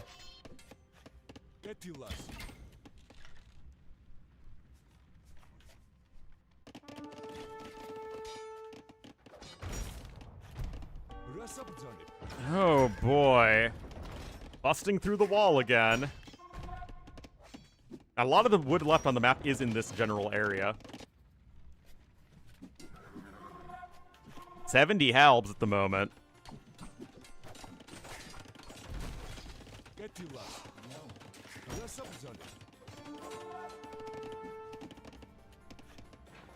Got a couple siege rams. Need some more, though. Stone price? Yeah, pretty expensive.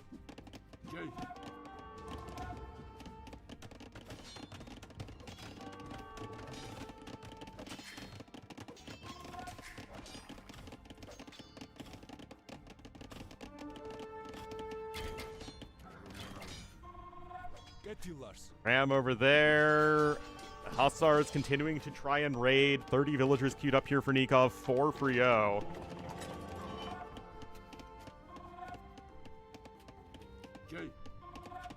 Anyway, choo-choo train is choo-chooing again, but it's still just 3 rams. Now, what I don't like is that Yo never repaired this castle when he had the chance. That, I think, is a bit rough. And then he never walled over here, and there comes a big Hussar raid. Both players over 100 army. I'm just not sold that this is enough for Nikov. Not enough siege.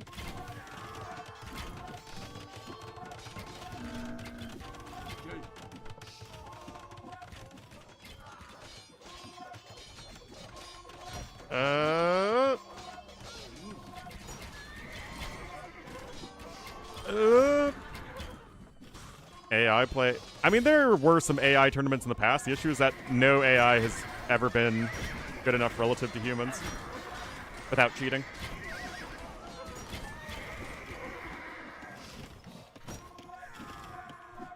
Mm.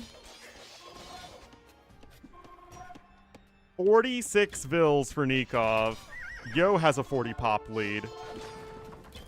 And again, Nikov just can't push Yo. And Yo did get these repairs in finally.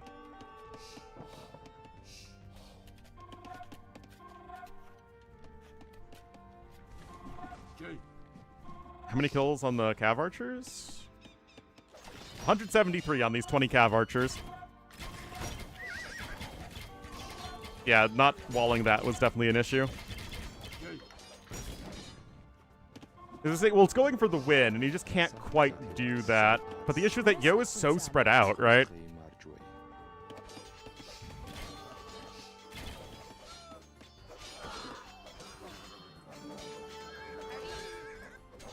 Yeah, I mean, in this sort of game, I only think Yo, Hera, and maybe ACCM could win this game. In this position. And I would give Yo the highest chance out of those three. Again, in like this particular game. You know what? Oh no! Oh no!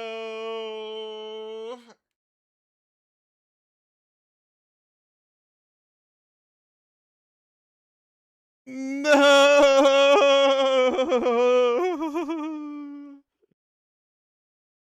Yeah. Wow. Also, again, this is another great example of why this should not be a best of 7. But, like, what an incredible game. Nikov resigning with 5,000 more score. What, like 400,000 more resources destroyed?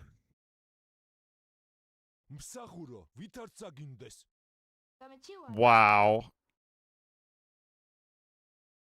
And the castle was close to going down too, but Nikov just couldn't quite do it.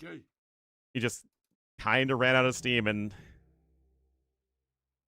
generally speaking, you don't bet against Yo in these sorts of games. It was looking really, really bad, and then it was looking really good, and then really bad, and then really good, but I mean, that wasn't a boring game at all. Look at that. 7,000 more gold for Yo that game. 25,000 more food.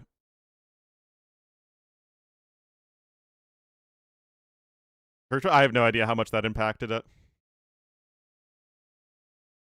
How much? There is still some wood left on the map. 57,000. Sensor. Who knows how the sensors work? But yeah, Yo getting the positive KD there at the end. I mean, Yo holding on for so long like that. Jeez.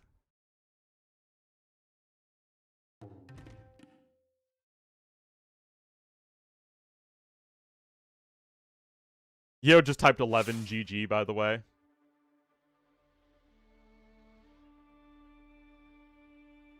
And we still have potentially 2 more games. Number 2 civ pick for each player. I mean, what an insane game, though. Holy cow. Like, that was one of the best post-imp performances I've seen from Nikov in a very long time. And it still wasn't enough.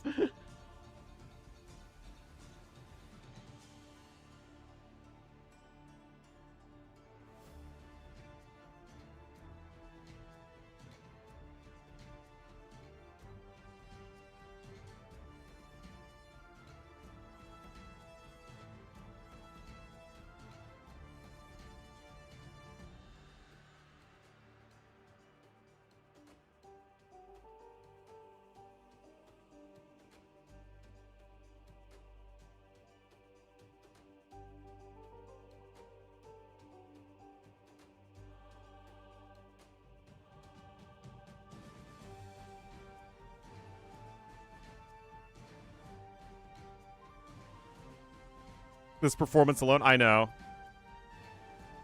Like, like, it's such a heartbreaker for Nikov. Like, I wouldn't be surprised if Nikov went on to, like, very quickly lose the last 2 games. Great call by the haters. But, like, I don't think you could be a hater there. Like, Nikov played really well.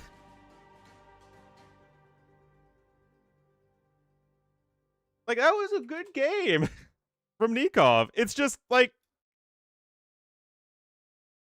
Oh, no. It's 2 best of 7s a day, McNeedy. Don't you worry. We still have Viper and Sitaux after this, although I probably won't cast it.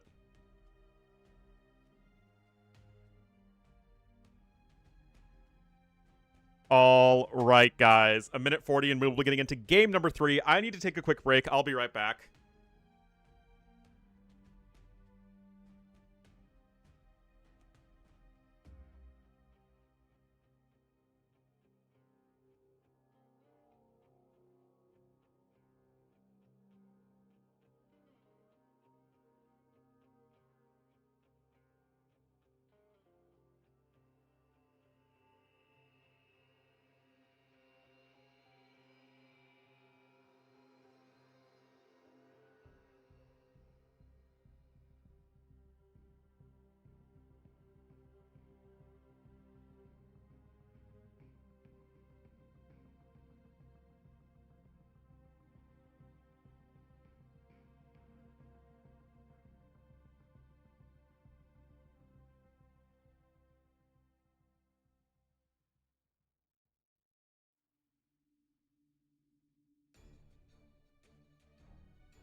One sec. Game number 3, though, guys. Nikov in the red is the Lithuanians to the northwest, and to the southeast in the blue as the Tetons. It will be Yo.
Alrighty!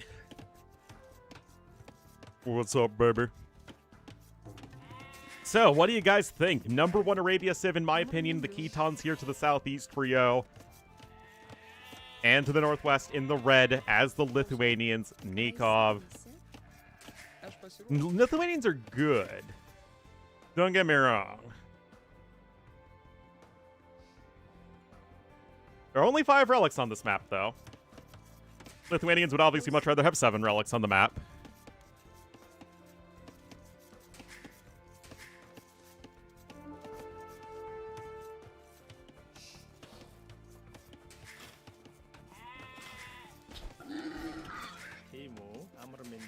Hmm.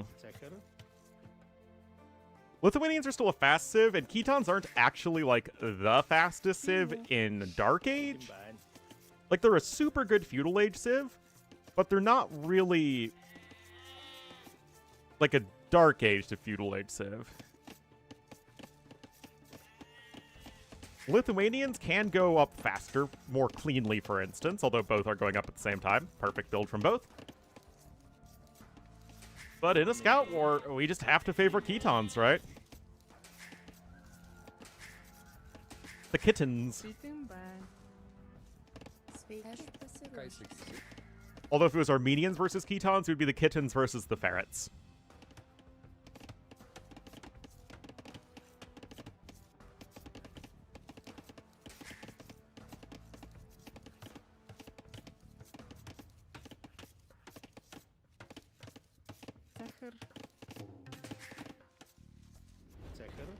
Bekera.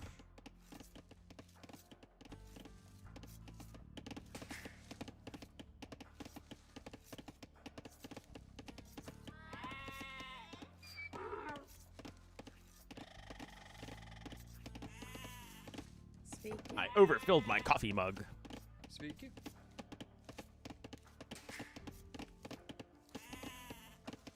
All right, wait. Ah, I was like, am I blind? Where's the barracks? Ah.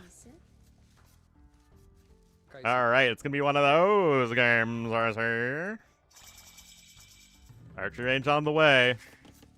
I doubt Nikov wanted to play a normal game against Yo with Ketons, especially after that last one.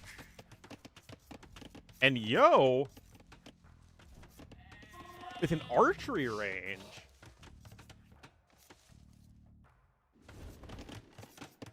Huh. Interesting.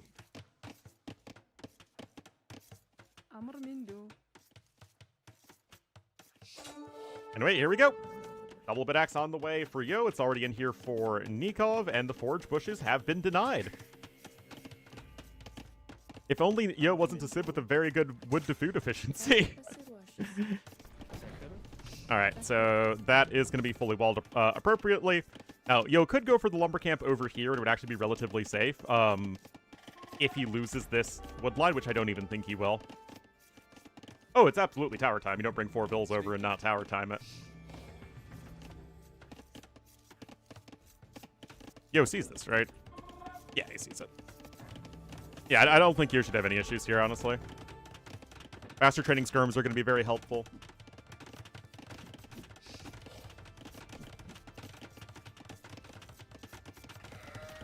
Alright, guys. Is our milk going to be safe from bacterial growth? Because we're pasteurizing the crap out of this game. Now, both towers are going to be firing their maximum arrows. And like I said, Yo is going to at least need to, in the short run, abandon this wood line. Nice job there, making sure he... What? You only need 4 bills. What's Yo doing?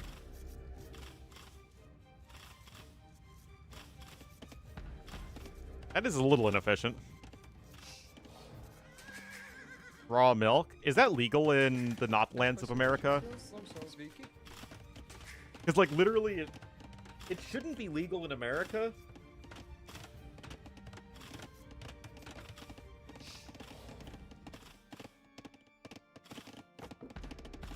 I know it's like a big thing in California, because of course it is.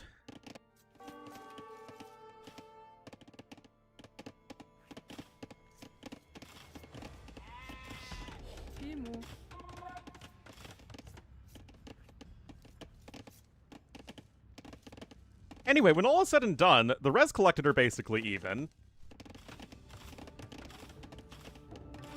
Cheese? I think that's different, though.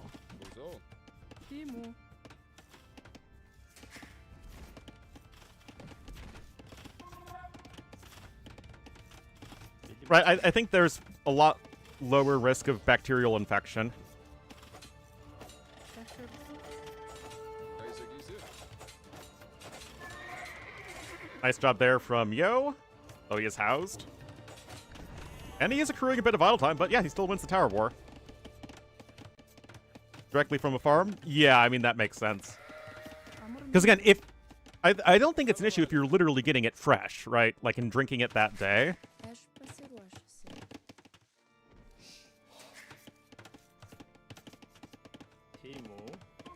And it's just a matter of... Kaiser Giese. If you send raw milk to the supermarket, then, you know, the chances, you know, the time that would have to elapse would mean that there's a much more greater chance of bacterial infection.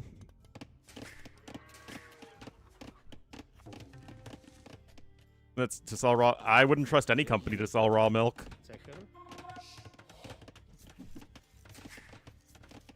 I mean, it's a minuscule res lead. Close.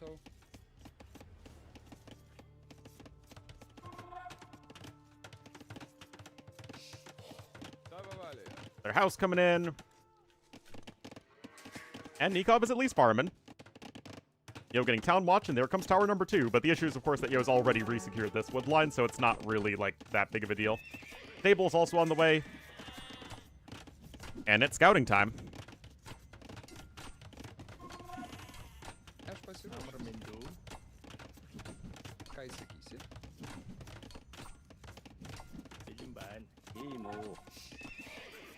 Kaiser Giese.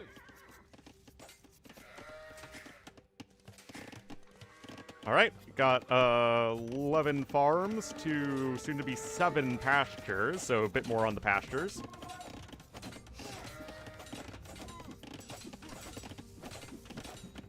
Got a secondary layer of walls coming in over here.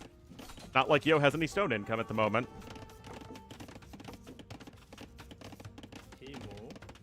Offend Americans? I don't really ever know what does and doesn't offend people anymore.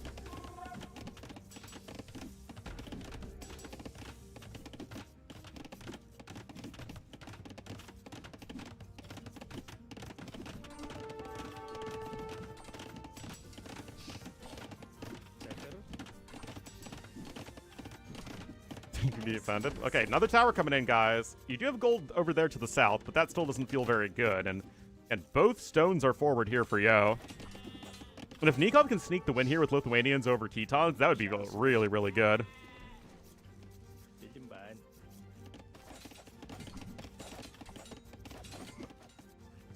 Got domestication coming in.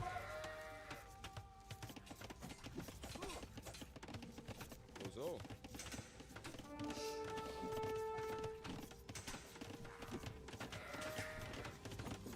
And now Yo is trying to mine stone, but some of those bills are kind of low HP. Yo's golds here, here, and here. Yes, for some reason, this is a best of 7. We're still not quite entirely sure why this needs to be a best of 7. Oh boy. Those are good quick balls from Nikov.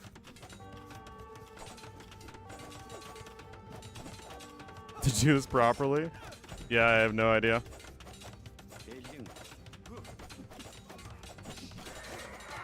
Forging is almost in, but honestly, this still feels pretty darn good for Nikov. He's with 1 villager kill thus far. That said, I mean, all these towers are going to go down. Illinois doesn't really grow that much in terms of foods that people eat. Unless it's pumpkins, I think. Yeah, 10 to 11 skirms. There are more spearmen on the field, though, for Nikov, and they do move faster. It's now a 2nd villager kill. I mean, Yo's food income is very good. Look at that. Even the mining camp there was destroyed. Okay, first villager kill of Nikov's. That tower's going to go down, finally. And the quick walls come in. Yes, they are. Oh, that could be big here. Because I don't think you necessarily need to lose any more vills. Yeah, a lot of idle time here for you. Okay, you are still, I think, gonna... Okay, 3 vills lost each. Yeah, I think overcommitting there was Nikov. Otherwise, it was looking pretty good for him. I mean, he's still +1 in the Villagers Guild, and he's still ahead by 500 resources. Like, that's not bad. But look at this KD now for Mr. Yo. Oh my goodness, that is absolutely turning the game on its head. Does Yo know about that gold? He does. He'll probably need to go mine that.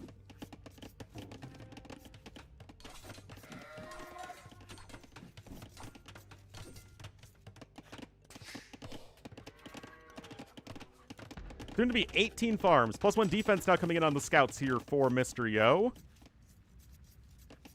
Main gold? Because I forgot he took back his main gold, McNeely. Come on, get with the program. Whoops! Yeah, I mean, he cleared out all the towers.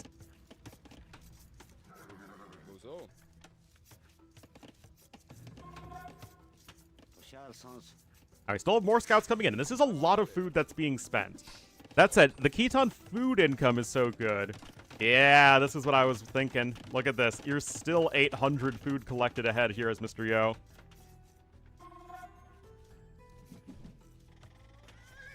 And now you've got these Khitan scouts. Gurms have fletching. All you really need. Not too sure why he's building these pastures so far forward, though, to be honest. Wouldn't you want to... Oh, I guess he didn't have this area cleared until earlier. Well, it was the #1 pick for both players. So they both have the Civ.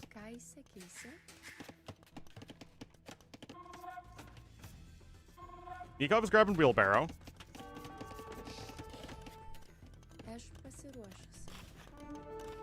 So yeah, the way it works is you have the 10 admin bans, and then you have 5 bans per player that can overlap. They're done simultaneously. And then you have 1 Civ that's picked, like hidden pick, so there can be an overlap there as well. And from then on out, it's back and forth.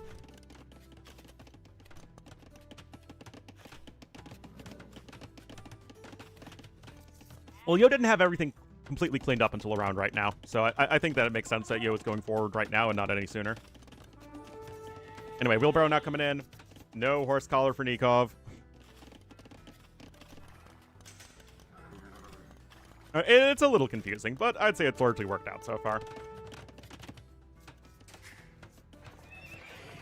Market coming in, but you're going to be clicking up to Castle Age in just a second now as Yo. Anyway, now Yo is the one who's ahead in the villager kills. He's ahead in resources collected too.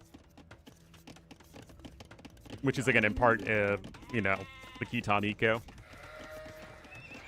So I imagine it's going to be a second stable and some Steppe Lancers.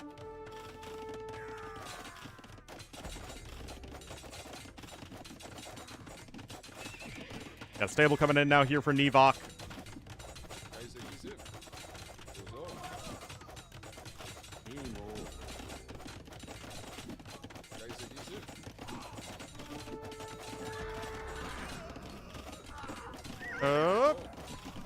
Okay, this is good for Nico. That's going to be a lot of dead scouts.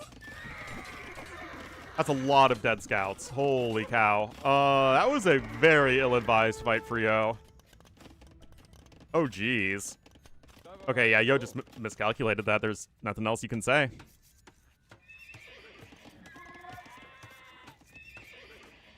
That was just straight up not good.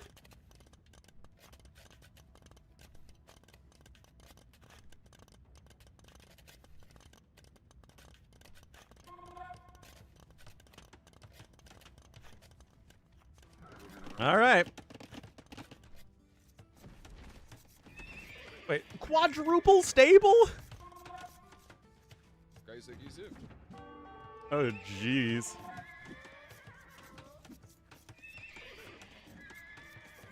Ten seconds to Castle Age.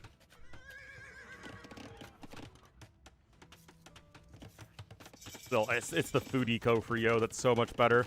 Anyway, Iron Casting coming in. I'm sure you'll pick up Light Cav, just because why not? It doesn't have to be all in one TC. You could just add a second one. He's got res. He's got res, but he's got no riz. Kaj se kisi? That's what the kids say, right? Anyway, Iron Casting going to be here in just a moment as well. Kaj se kisi?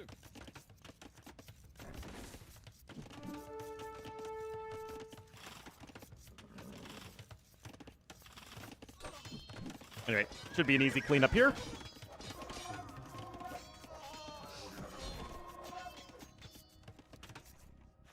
And now, it is time to launch a counterattack. Another tower here for Nikov. You do have to be a bit careful. Obviously, your units are not very well armored or HP'd as the Ketons. Got Husbando coming in. And it will be Nikov adding an extra TC, but Yo is as well here to the back of the map. Very, very good TC there for Yo. Also a good TC for Nikov. Issue, of course, 3 army to 17. And +2 defense coming in, so we're going to get the full complement of upgrades here for Yo. So yeah, this should still be very bad for Nikov.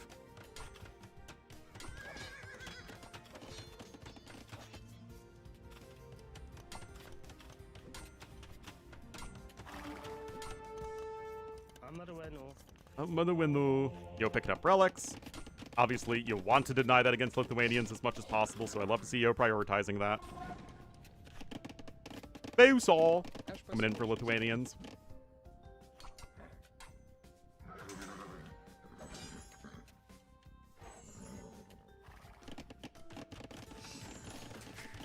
I don't know, guys. It feels like look at Yo's eco advantage at this point. Ketons are just wild. Again, still my opinion, best civ on Arabia. At the highest level, Chinese might be just as good, but I still think Chinese are actually less consistent than Ketons are. Chinese still would much rather play like a clean, safe game than a messy game, and Ketons can do literally either.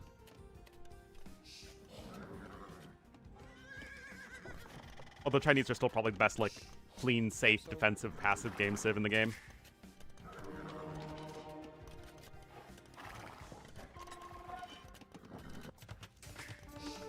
Anyway, Yo could even be thinking about a castle drop in the not terribly distant future. And that would likely put Yo up to match point.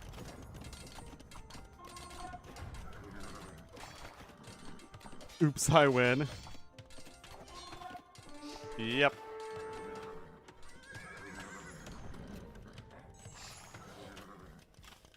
It was my favorite part about StarCraft 2 in the later days, between, like, oracles and spider mines and all that nonsense.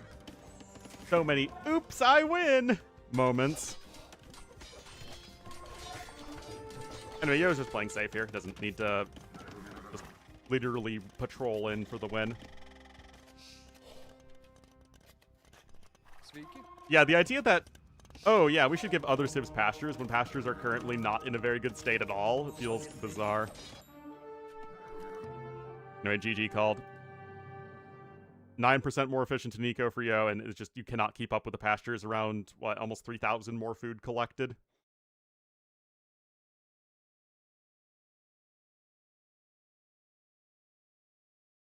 Man. That's a tough one. It started out okay for Nikov, but then he just dove in there and lost way too much.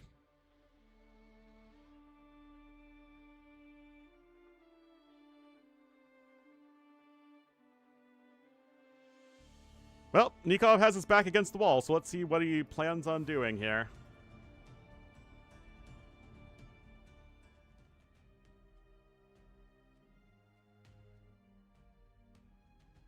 Very sad.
The transfer farm? I don't know, man. I don't know.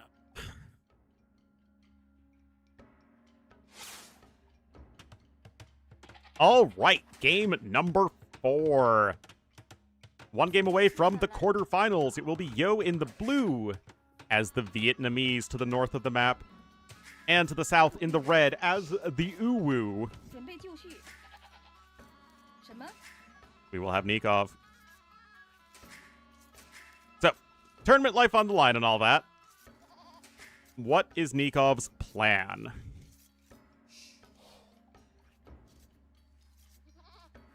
喂，准备就绪。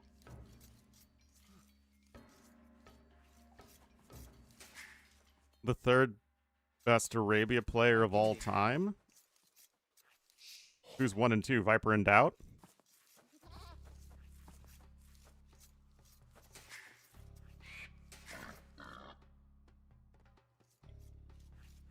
Oh, Leary?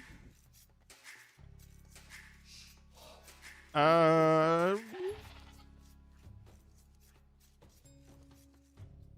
don't know.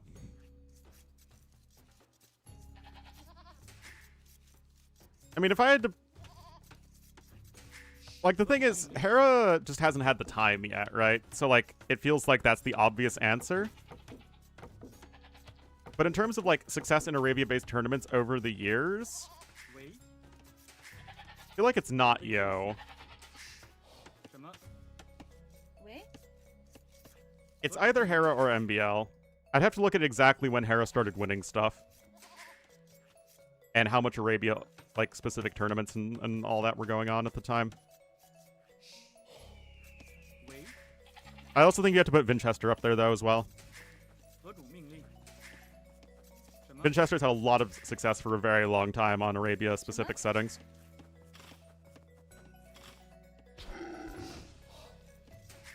Hera's 2K. Not even. Hera's the fastest player in the game right now. He would absolutely be able to overcome that.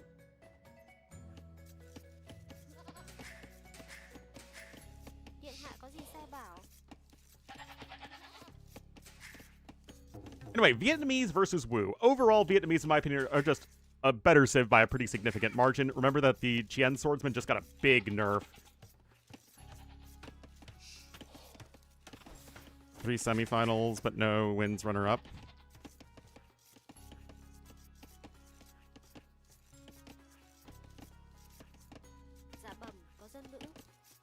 But, like, that's just KOTD specifically, right?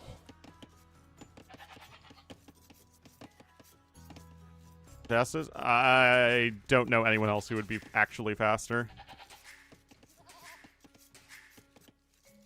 But, I mean, I think they're all reasonable choices for sure, Giuseppe.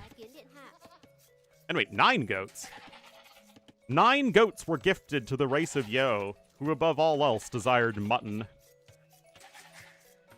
Yeah, looks like he lamed some dudes there. Barracks coming in. Like, the thing with Vietnamese is they're just so good at meta stuff. Yes, Nikov is very, very active on the Balance Discord. He's probably the most active pro player, which I think will surprise very few people.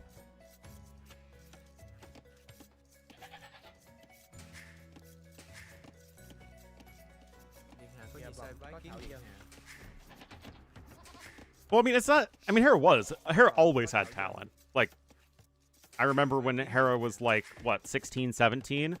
And people were like, oh, wow, this guy has a lot of talent. Because he's, again, always had that.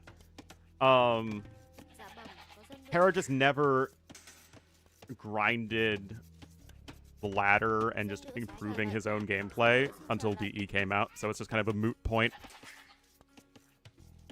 Is Stone Please? I mean, yeah, Stone Please is up there. El Matador is up there for sure. At the highest level, Heart is up there. Like 18, yeah, something in that ballpark.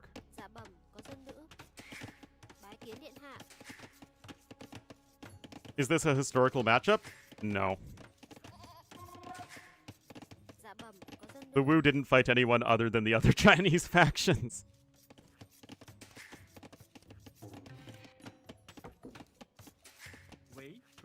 Like, for China to project its power outwards, it needed itself to be stable enough to be able to do these sorts of things. Anyway, it looks like Men-at-Arms plus Towers once again. Well, I mean, once again, last game it was Trash plus Towers. This is going to be Men-at-Arms plus Towers.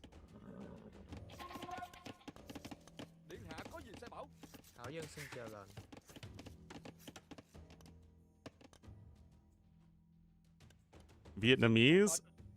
I don't think the concept of Vietnam... Like, again, how much of a Vietnam identity was there? It's not my area of expertise, I'm afraid. I do the other side of the Chinese periphery. Although I do find it very interesting. Because with what, the Trong sisters were like the... I think one of the earliest instances of like some sort of cohesive Vietnamese identity. That's a pretty fair one. Yeah, unless it's in range of the gold and it just doesn't look like it, but it doesn't look like it's in range of the gold either, so I'm baffled. Oh, you know what, guys? I think Nikov must have been playing the William Wallace scenario. You know, the hill with the dead tree protects the only access to your town. Better build a watchtower here once you advance to the feudal age.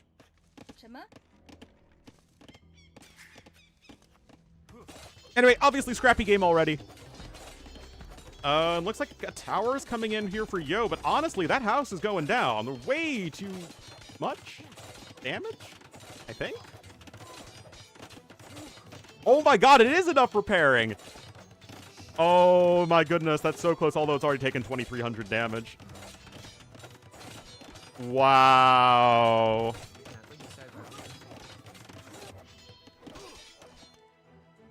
It's not good for sure.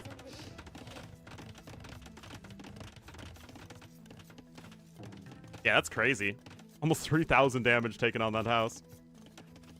Anyway, no stone at all, so these are the only towers for either player. And not even walling in this tower. I mean, come on. At least fully wall in the tower. Not that Yo is doing all that much on the other side, to be honest. Just forcing the repairs of one villager archery ranger literally on the...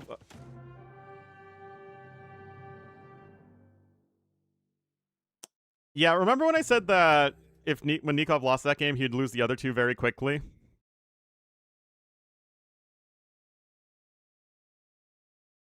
Remember when I said that, guys? Remember?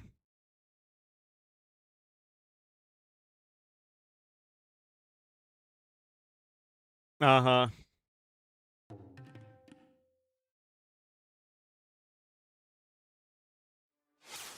Yeah, that almost 2-hour game only to lose it. It's pretty brutal. Guys, aren't you glad this is a best of 7? Although it doesn't matter at that point.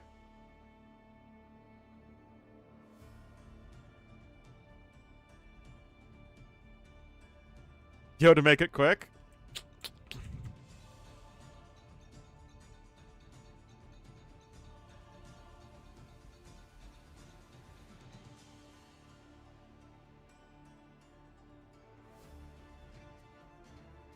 Reverse sweep a series? Yes, he did. Once, and I remember like, oh my god, Nikov reverse swept! But it was only like once. Didn't want to? Well, Yo gets the advantage because it's later in China. As a tournament organizer, I would always give the edge in this time zone scheduling stuff to any of the East Asian or Australian, you know, the Western Pacific players. Yes, he did.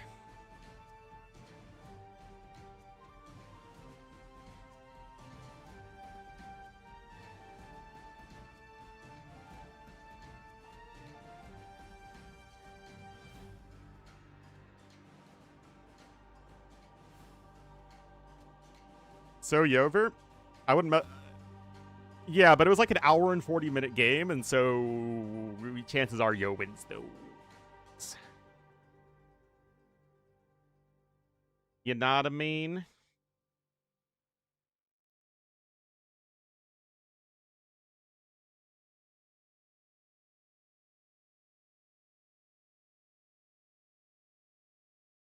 Anyway, guys, I assume there's gonna have to be like a winner's interview and everything else, so.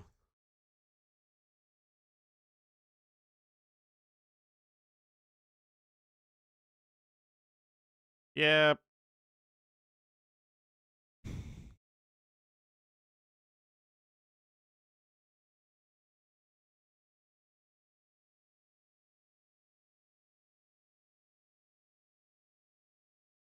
Mm.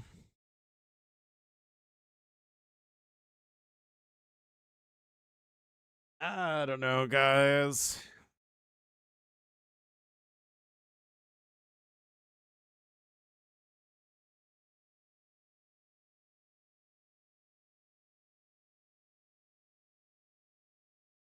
Only one game to talk about.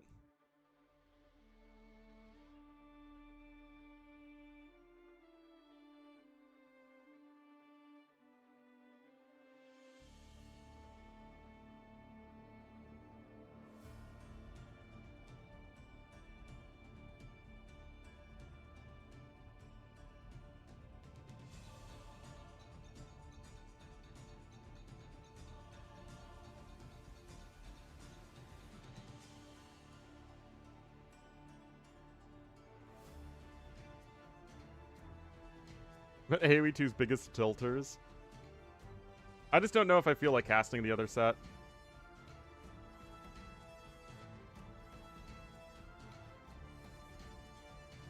It just seems like a lot for not a lot of reward. But I don't know. I feel like I should.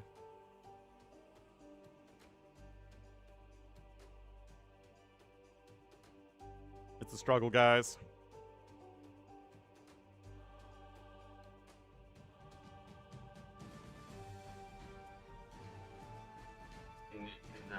At the start, like it reached Castle Age faster than I do, and it defended really well. And in the Imperial Age, I was struggling with units, and like I have no idea what I should make.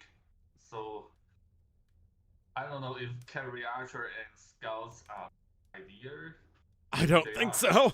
What about So, Onagers? Sorry? Onagers. When he was pushing you with Rams and Kamayuks, why you could have made Onagers? You already had siege engineers. Right. Yeah, Right. Onagers, and he had no monks anymore. Who's that? True. Thank you, Hart. Oh, that's Also, hard. Mr. Yol, first of all, congrats, obviously. Congrats. Thank you. I was gonna say, I don't want to troll you, but I was impressed with the lack of Georgian knowledge there. No Svan towers, no golden crown on your castle. Did you forget about them, or did you just not think they were worth it because of the state of the game?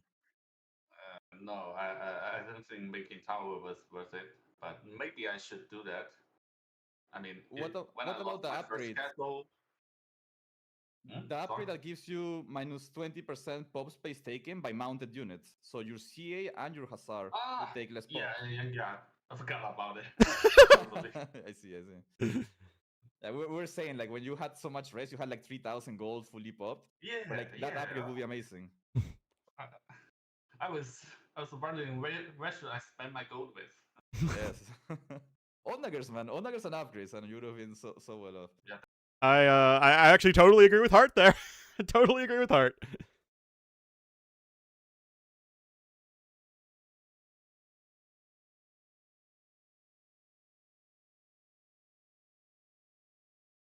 Stop asking for coaching. I don't think anyone on GL actually wants to coach.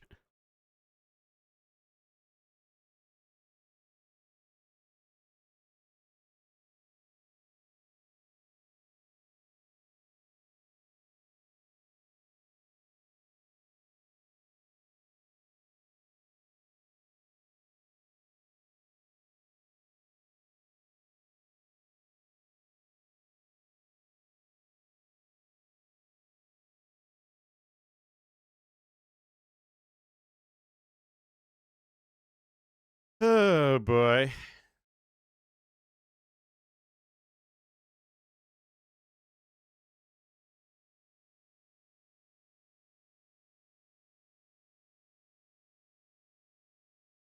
Those units derping out. asking them to make ports.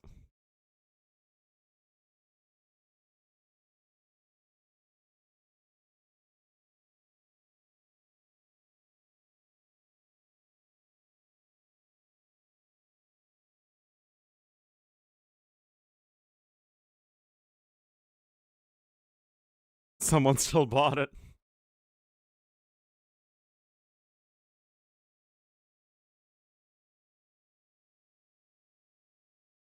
$200? Yeah, and he still wins it. Win this by being Mr. Yo.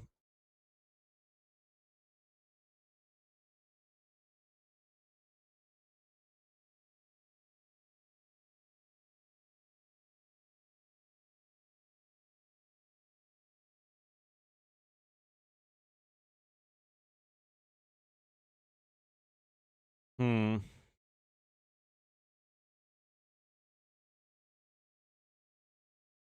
Mobility, it's a nasty combo for sure.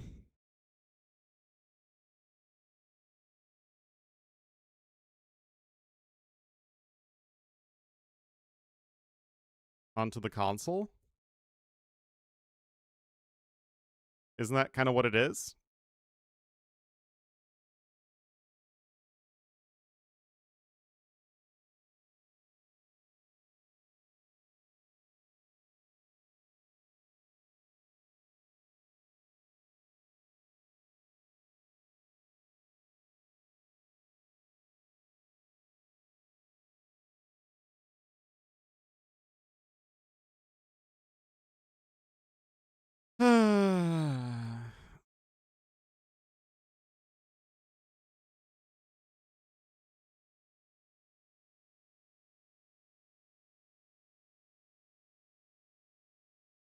Xbox using an 8. Oh, that doesn't make any sense. I thought it meant like formatting it for Xbox as opposed to PC. I thought that's what a port was.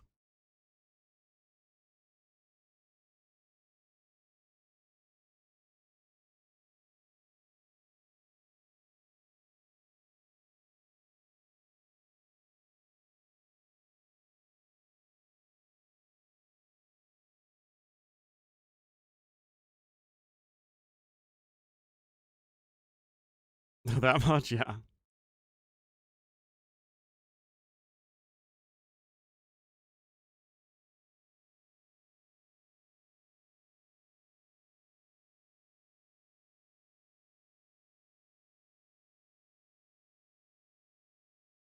Wait, Yo randomly had someone enter his room? That's funny. From scratch? Oh, jeez.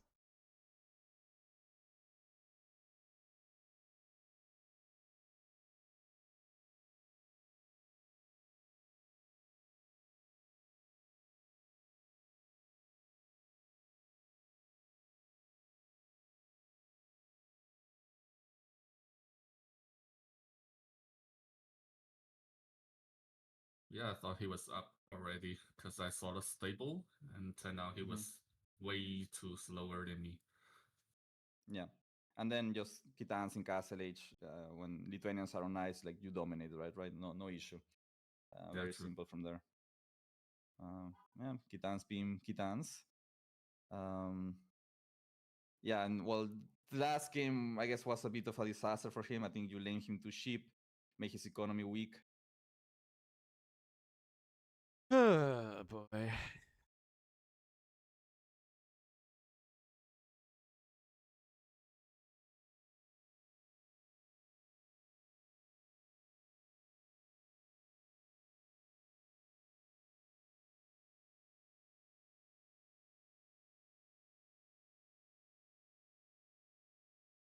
I don't know if this is worth casting. Heart so red? It's probably just the lighting.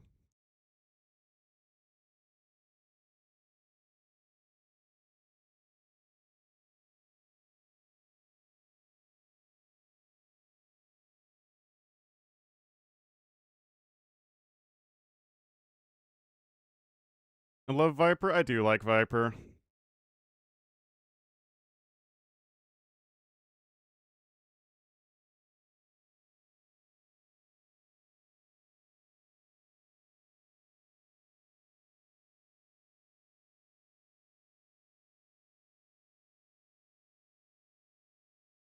Well, okay, so I need to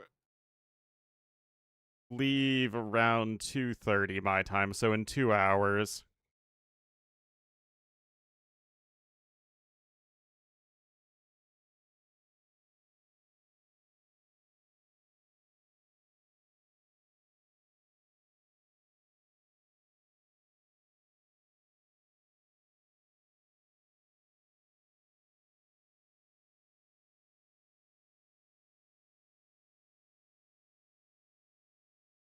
Look at Yo's hair here. What is this? I know I'm one to talk right now, but seriously.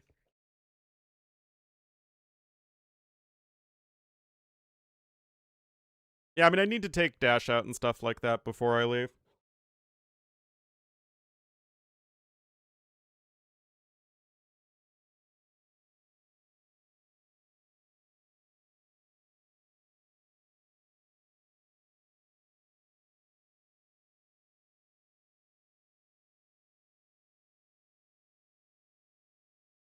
Oh yeah, who does Yo face next?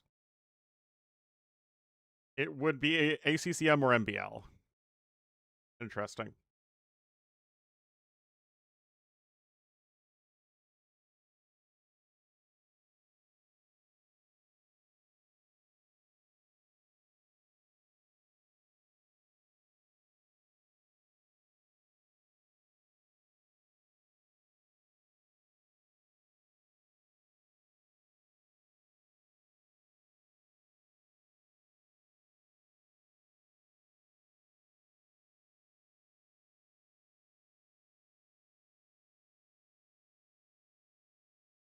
Ugh.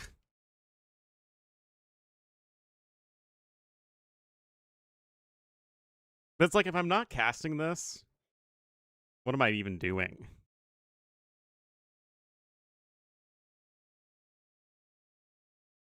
I'm not going to be applying for a job.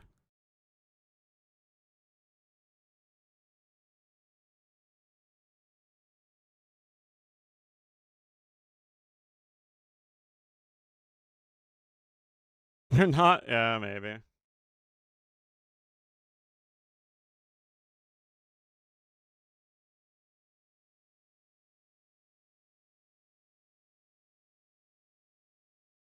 Yeah, I guess we'll at least start casting it for whatever reason.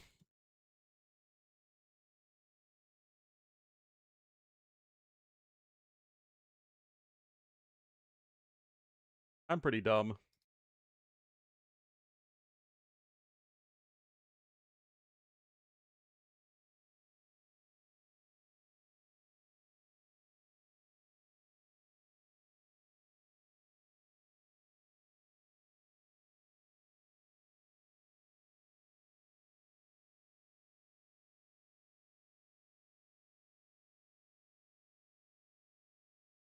Unique. Well, again, I'm like, who's hiring over the holidays? I'm not even bothered with that. It's like, I could do my job and make like $6 in 2 hours or something like that. Or I could sit on my butt and watch TV or play Borderlands.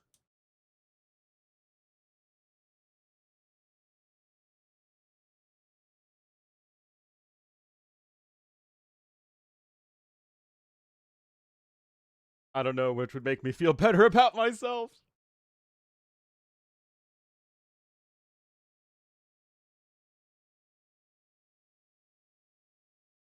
Neither. Yeah, I think I just don't get to feel good about myself. I think that's probably the most likely situation.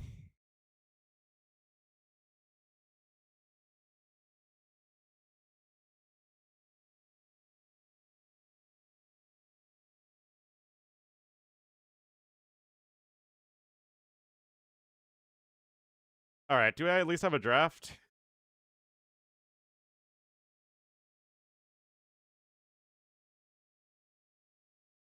Okay, they are drafting now, rather.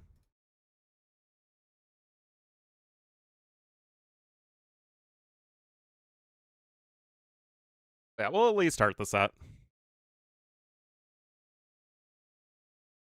But I also have this really dumb feeling where I owe it to you guys to, like, deliver you content no matter what.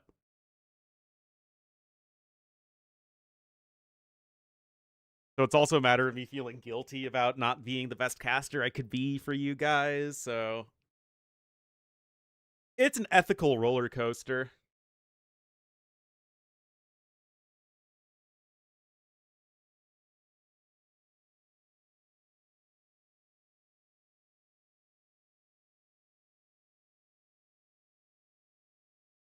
Anyway, they're doing their bans now. Any of you? I know I don't actually, but, like, I still feel like I do.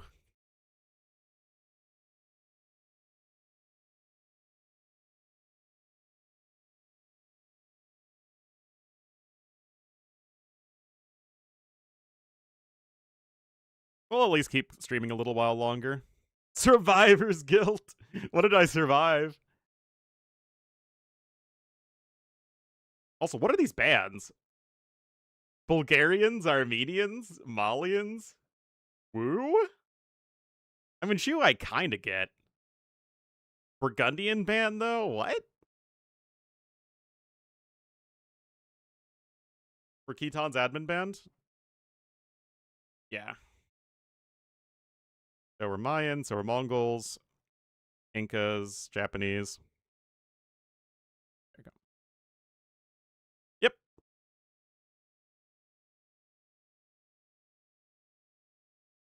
Well, I always do.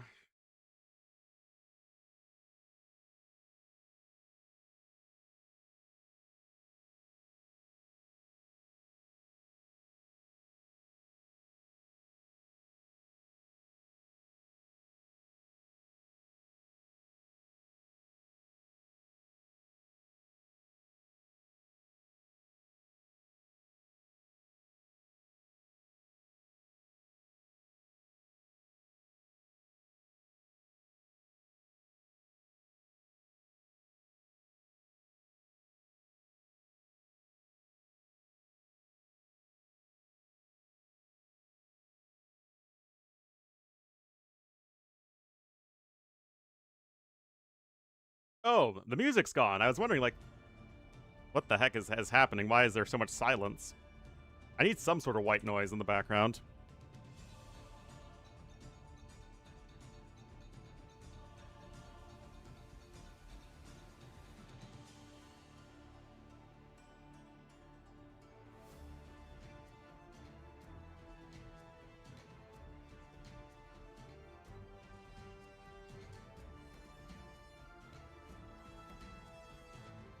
Oh, good. My dad was approved for this rehab facility. Woo!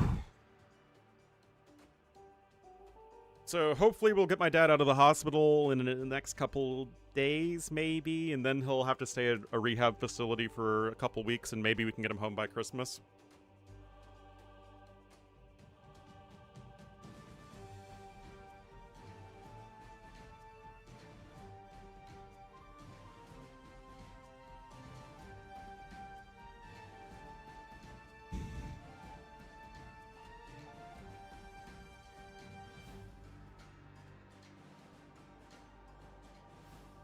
Lots of thought going into this last pick for Sitaux.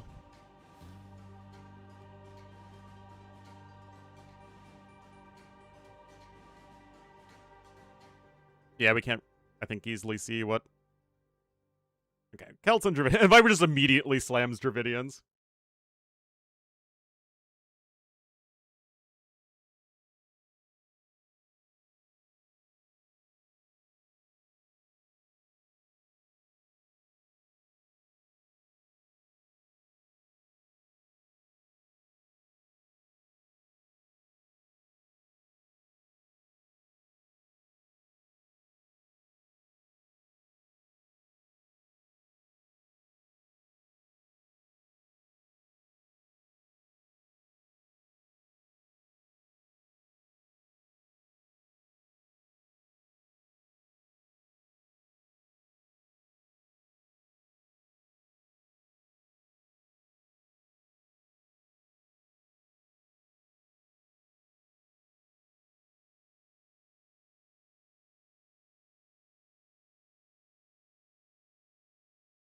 game Chinese Celts? Who knows? I mean, when it comes to picks, like early on in a Arabia draft, like it's like throw a dart at a dartboard.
His style in any way?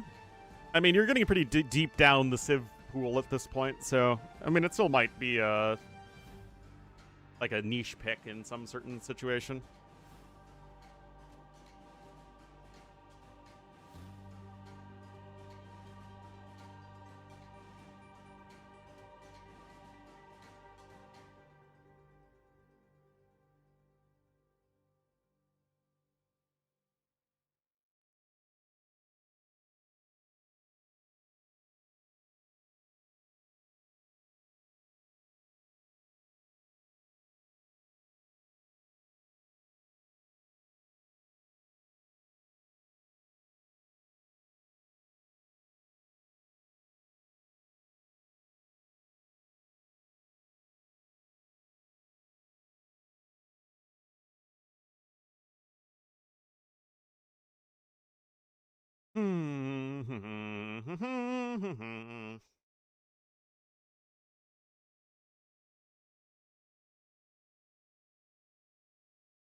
Man, this feels like it's been a long time between series.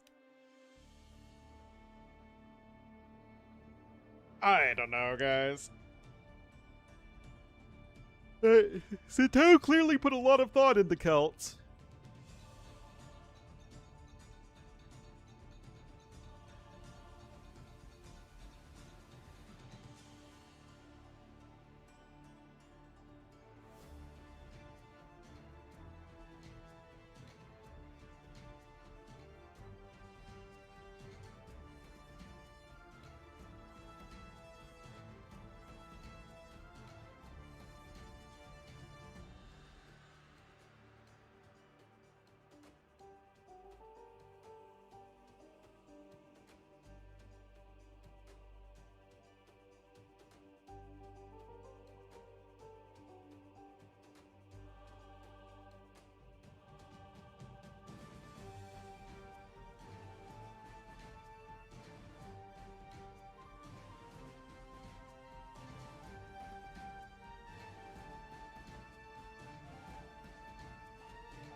Oh, they, nope, nope, they're out of the lobby.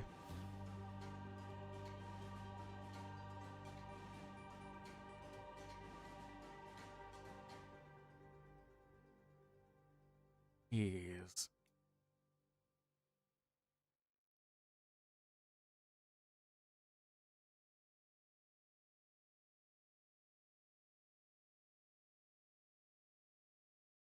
They're not even in the lobby anymore.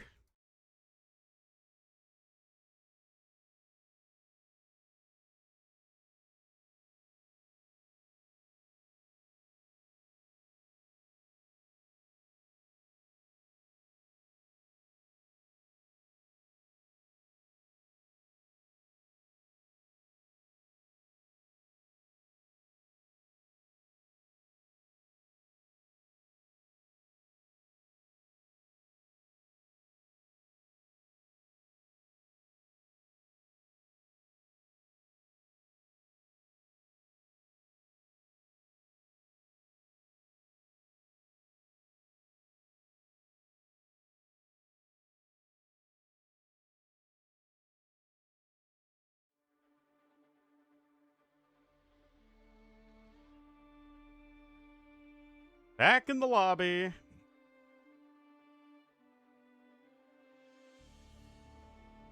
Get a better opponent next round. Oh my god. All right. We'll get into game number 1, hopefully in just instantly. Okay. No spec delay at all. All right. Let me set up the scoreboard here.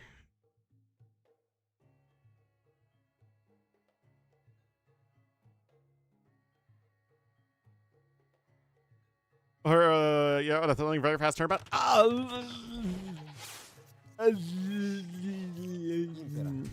No. All right, guys. Sitaux going to be in the blue as the Romans to the northwest of Arabia, of course. Into the east in the Shmello as the Malay. It will be a Viper. So, very, very good pick here to start things off for Viper. That said, Romans can kind of keep up with Malay in economy. In fact, they're one of the best civs at doing that. That said, Malay have the better archer line. Romans have scorpions. Malay still have a timing advantage, though. I don't know.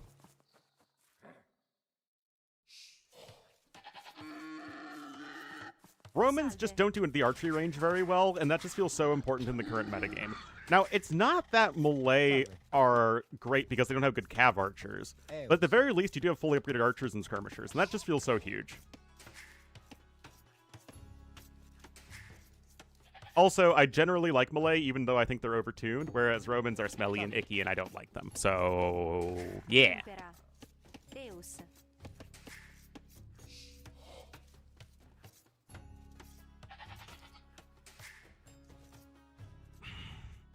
Anyway, let's take a look at the map here.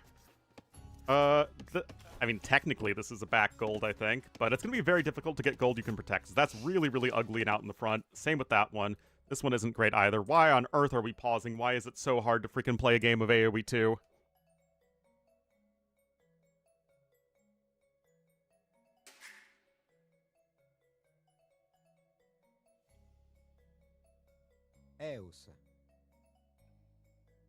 A common thread?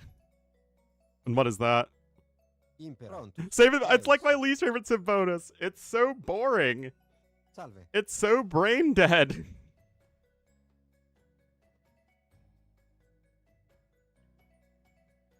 There's like no thought. It's so comfy, but there's just like zero. There's no way to not use the bonus. And it's literally all Romans need to be a good civ. They could have 0 other civ bonuses, and they would still be seen only slightly less frequently. A good intro civ? But Romans are in a DLC, so you'd have to pay extra for them, so I don't actually think... They don't really work as an intro civ.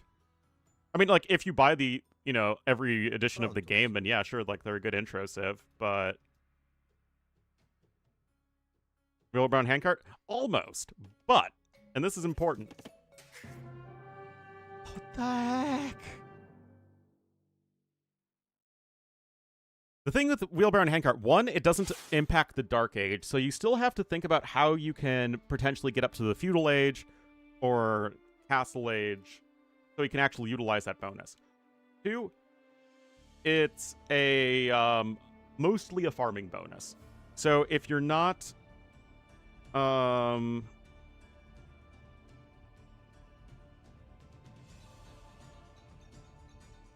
if you're not farming, it's not that good of an eco bonus.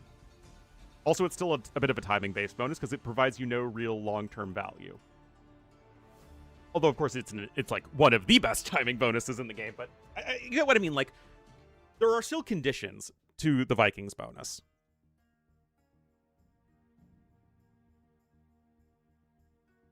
And that's in the context of the Viking bonus is one of the most straightforward and simple and good, generally good eco bonuses in the game. It's same with the Celt Wood bonus. Very, very similar. But at least the Celt bonus, you still have to be gathering wood. Romans, it's like you literally do everything better. It doesn't matter how you balance your eco. It doesn't matter what you do. It's just you have more resources.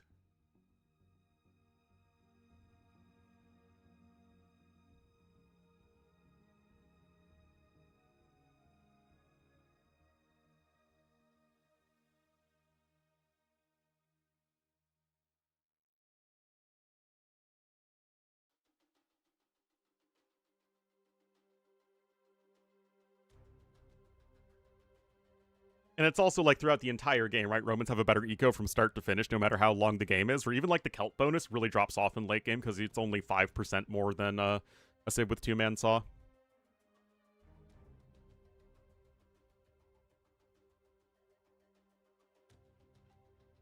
Didn't get the same. I would argue that the Persian bonus is one of the more difficult bonuses to use. Well, I mean, not the HP one. That's pretty obvious. But it's harder as Persians to sustain villager production while also making army.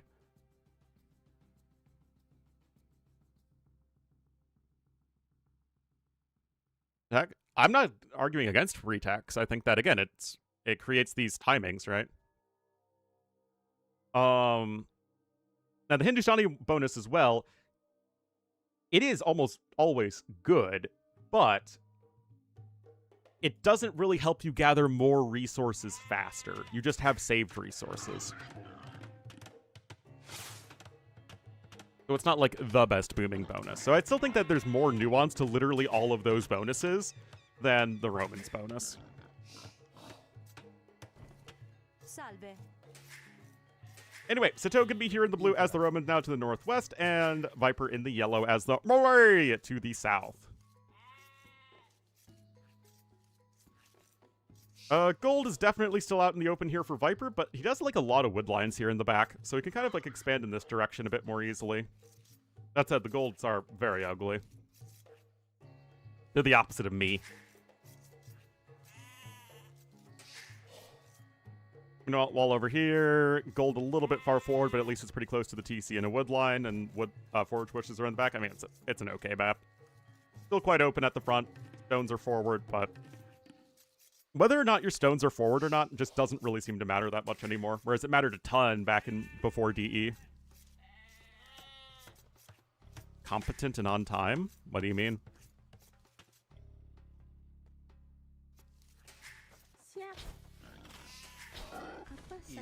Oh, in terms of being the exact opposite of me.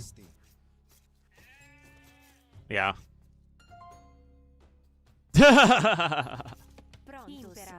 Alright, 2 bills on wood here for Sitaux.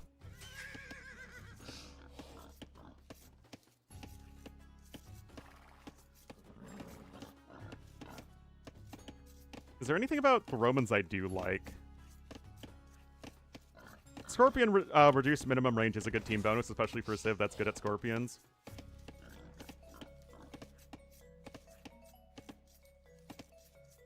Yeah, that's really the only thing I like about the Civ.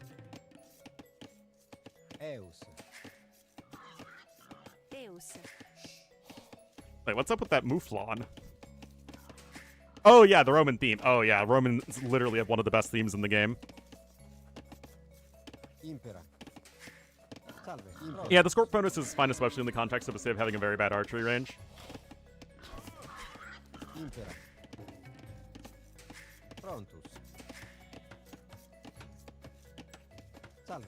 I mean, it's all right.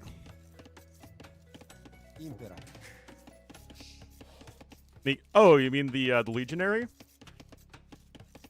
I wish there was a little bit more to differentiate it. And if you separate the Legionaries from Comitatenses and the Centurions, which you can absolutely do.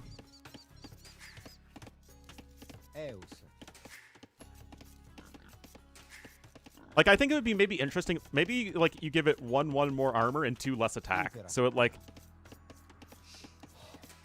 it finishes with less attack than, like, a 2-handed swordsman, but they become even tankier. Or something like that. I think there's a little room to make them more interesting. But yeah, Legionaries are very inoffensive, rather. Anyway, early barracks here from Sitaux. He's going with a quick rush. Of course, perfectly. Romans can do any start with their eco.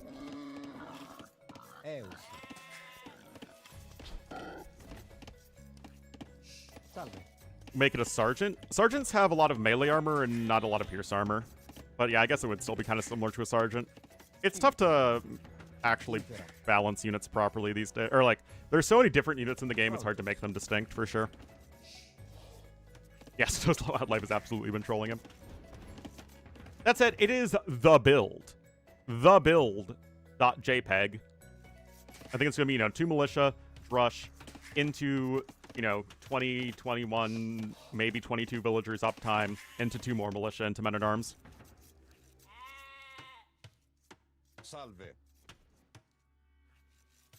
Oh, armor. Yeah. I mean, that's kind of like... I think maybe turning legionaries into, like, OG sergeants would also make them more reliant on, centurions to get more, more damage, right? Because it improves their movement speed and attack speed. Yeah, but, like, that just doesn't work. Wait, no, that's... Viper would really have to screw up here to get that barracks 9. I think he's fine. And Viper going up in 21 pop, probably just gonna be for, like, I was gonna say defensive skirmishers, but... Could be, archers. No, he's actually going for militia. Now, this is actually kind of tough with melee. Melee are one of the civs you don't generally want to do this with because you don't have as many resources upon hitting feudal age as other civs do. Also, this isn't a French rush. Again, the French rush is 2 militia on the way up to feudal age. This is the build, the new build.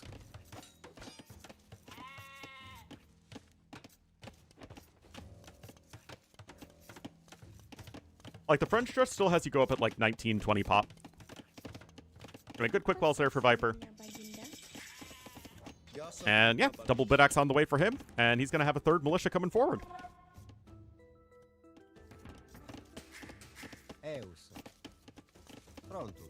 Brontosaurus. Indeed, Sitaux is doing the build. 2 more militia coming in. Going up with 22 villagers. Viper being a bit of a nuisance there. Also 2 farms. Salve. 6 vills on the forage bushes. Tell me that doesn't sound like Brontosaurus. Salve. Impera. Tibi Serbio. Salve. Tibi Serbio. Salve. Oh, I guess it only is if you command a unit to do something which you can't do as a spectator. Anyway, remember, you do get that free armor upgrade as the melee. Because that bonus thematically works so well with the civ that's designed around cheap, weak units. Doesn't make any sense.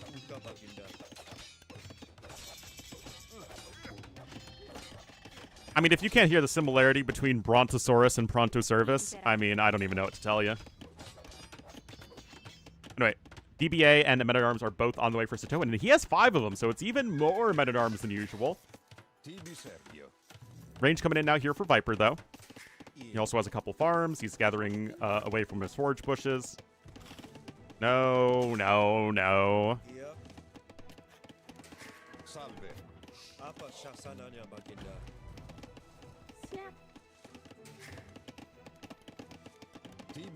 Spartacus? Is there like a new Spartacus or just the old Spartacus? But yeah, Sex and Blood I thought was basically the theme of Spartacus. Of all the time, exactly.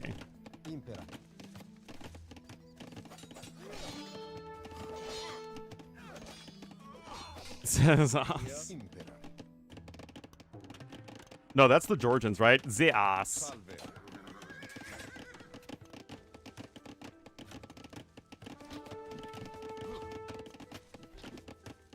A TV show 50 years later? Yeah. Oh. Nice kill there from Sitaux.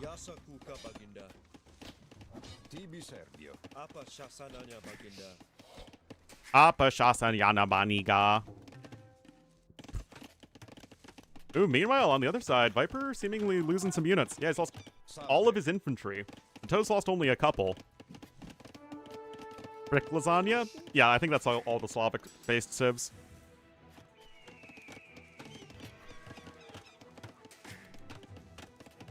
Anyway, Viper is only a villa ahead thanks to Sitau's 1 kill. And Sitau's eco is still more efficient. Oh my god. Now, that's not just Romans. I mean, it's also a credit to Sitaux managing his eco very well, getting the farms down in a timely manner and all that, but still. Wait, what? Apa sasarannya, Baginda? Oh, I think Viper just had a missed gather point or something. Iya. Anyway, that's, I mean, another dead Vil. Your villager advantage is completely gone here as Viper and Sitaux. He's just cruising.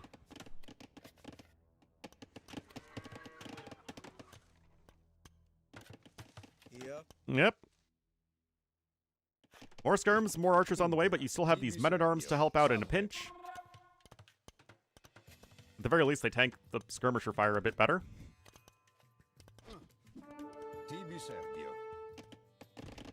Walls coming over here on the side for Sitaux. I kind of like that Sitau's giving himself a bit more space. Viper Seed 3? That is an excellent question. Let's see. He is Seed 4. Hera Lyri Yo Viper. Which is how I would seed things right now if I were the one in charge, so... Not gonna argue with that.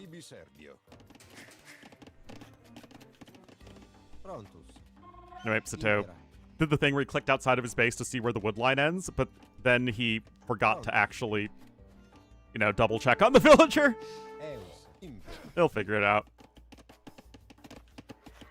Anyway, Wheelbarrow coming in here for Viper as well. And at the very least, the res collected are still quite close. And that's with Viper having a pretty rough early game, honestly. Well, the Romans, I think, are one of the better civs against melee, again, because you can keep pace with them economically, and they have good early aggressive potential. So although I do think it is an S-tier civ versus an A-tier civ, I think that it's not that big of an advantage. For all events? Well, I don't know exactly what they use. Like, when I hear all of the other admins and tournament organizers talking about, oh, we want this seeding method versus this seeding method, I'm just, like, staring there blankly because I don't understand any of it.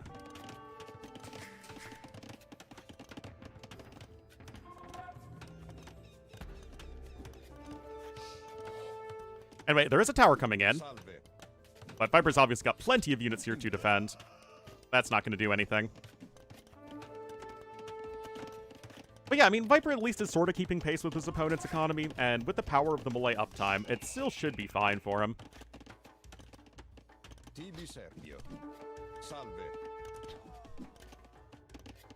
So with all the skirms, I'm sure that Sitaux is going to switch into Long Swordsman and Castle Age, right?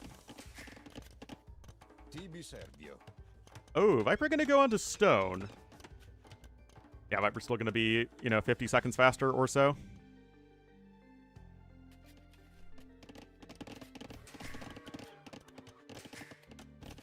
Anyway, both players, not a perfect early game, but still a pretty good one.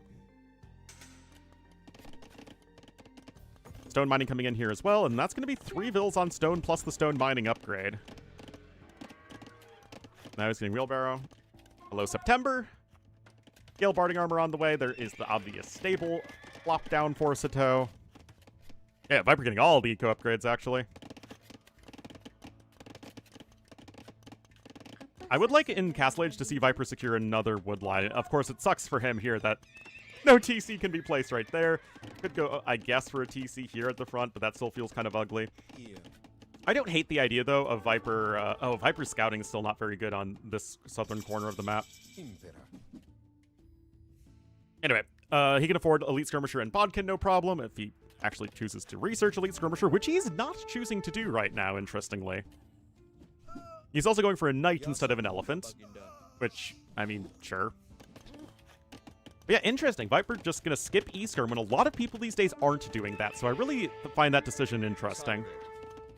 Because it's one I've been wondering about. Like, is Elite Skirmisher worth it? It's not a cheap upgrade. It's 230 wood, 130 gold. I think. I know they changed the price. Where is it? Archery. Yeah, 230, 130. Anyway, it's not like that knight's going to do a whole heck of a lot anyway. Meanwhile, Sitaux is getting both Bodkin and Elite Skirmisher. And honestly, guys, if I'm Viper, I'm asking myself, was Bodkin even worth it right now? Viper already has a TC to the south, which I like.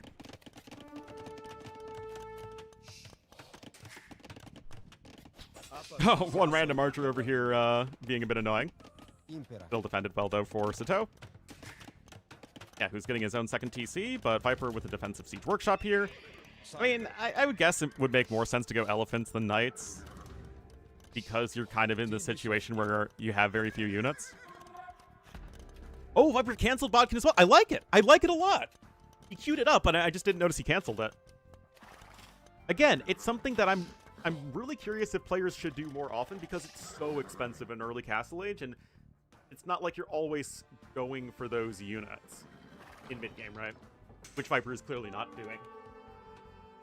But I guess the other question, the natural follow-up question is Viper making a mistake by not going, Salve. immediately losing? That's fair, Melody. That is completely fair.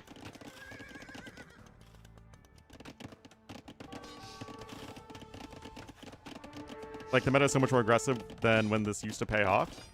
Yes. Well, I mean, it's not, like, so much aggressive, but it's more like, you know, what I call the hurry up and wait meta. Whereas, like, you never want to attack, but you still have to invest into a bunch of units and all that stuff. 5 minutes of that. That's just rough, man. Bitch ads suck. Anyway, Viper did cross the map here with units. Looks like he got 1 villager kill. Obviously, that's not really worth it for 4 knights, causing a bit of inefficiency at home. Oh, same thing happening on the other side, in fact. I mean, good quick walls there.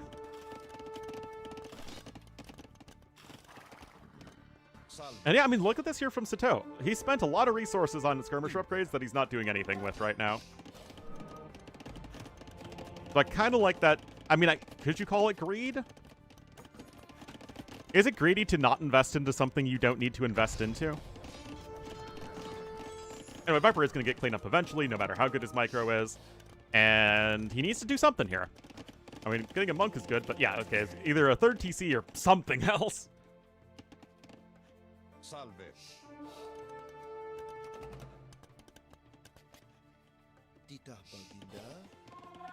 Gonna come in here with relic number 1. Idle time is very similar. Viper even with a slight resources lead at the moment.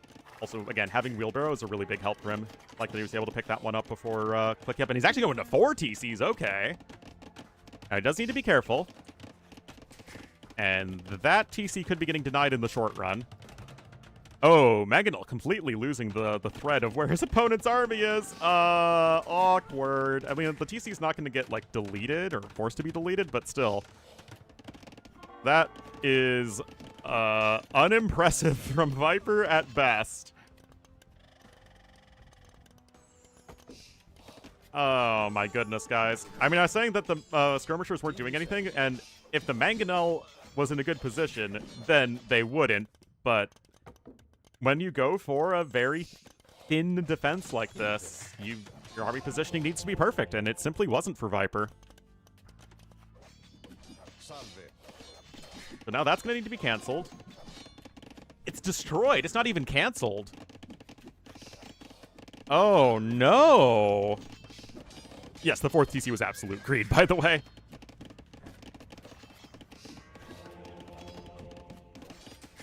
This game's like it started off like an early Castle Age, very similar to how I would approach this game. Of course, with significantly less mechanical skill. But yeah, the 4th TC kind of lost me a bit. Also, I would have gone elephants instead of knights, but I don't know how much of a difference that would make one way or the other. Anyway, Sanctity is going to be in here. Viper still has 77 bills to 69. Still a couple hundred resources ahead. Eco upgrades are identical. I guess you did Sitaux get the mining upgrades? Well, he got gold mining, not stone mining. Anyway, Viper can just re-add in that TC. He can get a re-up. Handcart coming in for him as well. Devotion on the way. And of course, the thing with Romans is that their army is significantly more straightforward to play with than the Malay one is.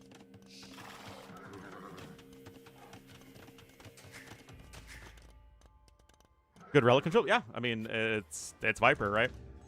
He's not going to have oversights like that. University coming in as well. Did he go guard towers?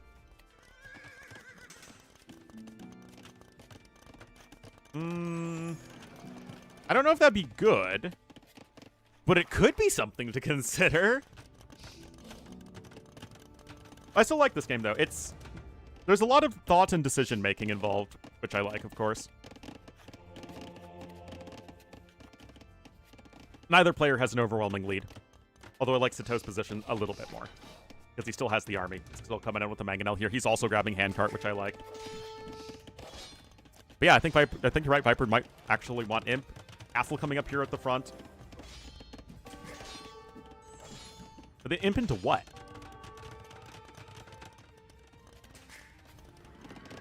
That wasn't a rhetorical question. Like, seriously, what on earth is he gonna do at him? Viper, click the button. There you go. Sitau's macro is very good, by the way.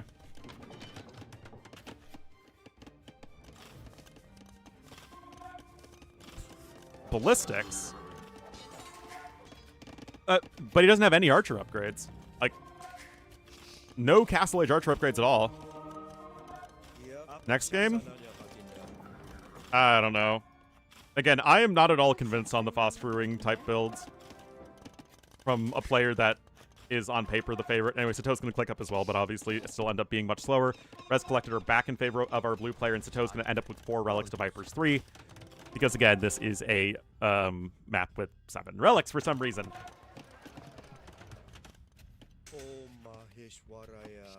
At least it's still an odd number of relics. Like, it's not the end of the world to have 2 extra relics on the map. Maybe I'm just an old fart. Anyway, Sitaux, of course, recognizing that both of Viper's secondary golds are over here, so camping those as he should. Viper going to secure his main stone, though. And I think he could get oh, he's actually getting a neutral stone right now. He could even grab a neutral gold as well, although he hasn't scouted it yet, but he should be doing that. Anyway, Bodkin coming in now for Viper. He's just going to try and go for a bit of a counterattack here with the Karambits. At the very least, try and drag his opponent's army home, which is fine. Meanwhile, Sitaux is just adding in more knights because, again, Romans are a knight civ.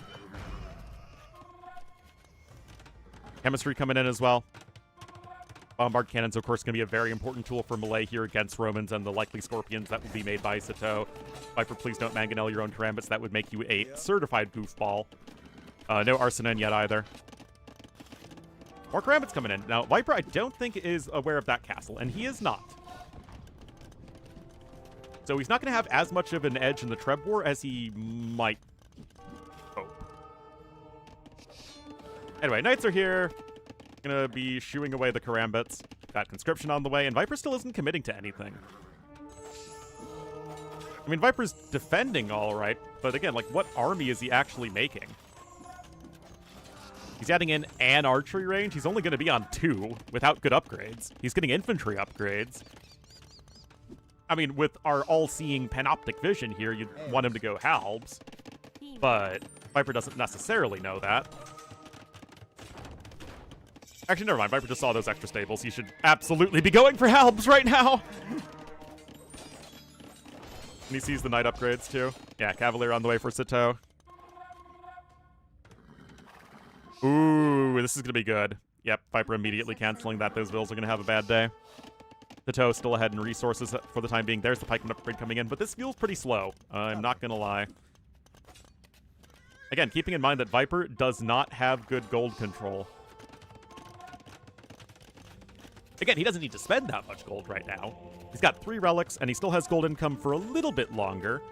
But, I mean, this is an issue. Both secondary golds are forward, and Sitaux planting his forward in this exact location to deny it. Of course, very well done from him. Double bombard cannon production is incoming, though. Romans do have redemption, but no sanctity, because they are a troll monk civ.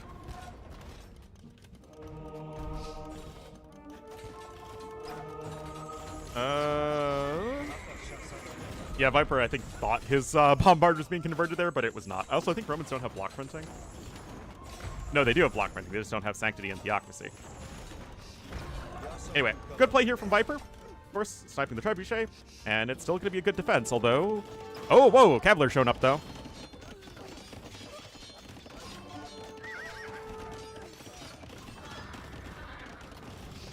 still, I mean, you have castles in good spots to defend. You have pikemen here.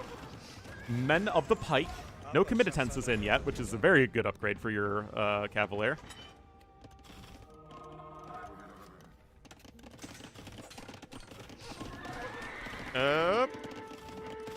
And now Sitaux gonna start going for those swordsmen.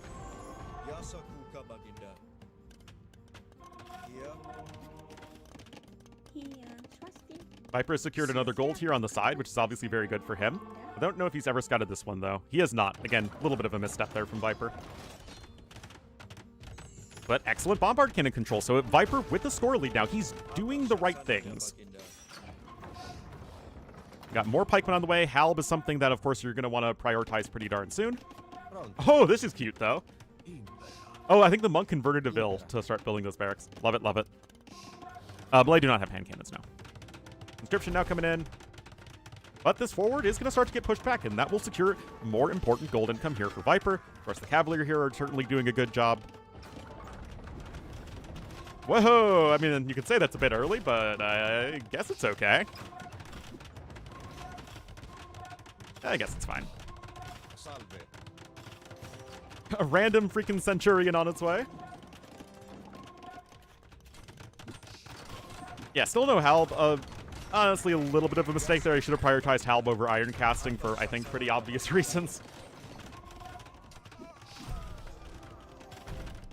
Warriors ready? I mean, if that's the case, it's certainly not working. Legionaries are on their way. Again, no committed tenses yet. There's Halb for Viper. But you need very few long swordsmen to trade very well into the pike line. I mean, especially now with Legionary in.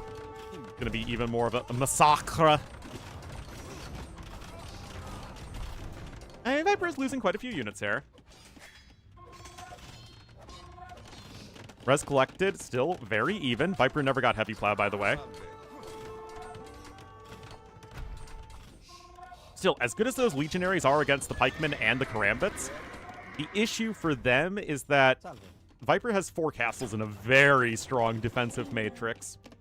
Oh, there's also another neutral gold orbit. 3 neutral golds on this map that Viper isn't seeing because, again, the scouting is extremely unfortunate. And Viper's going to start queuing up some Malay Scorpions. Now, Malay do have heavy Scorpion, unless I'm misremembering. Yes, they do.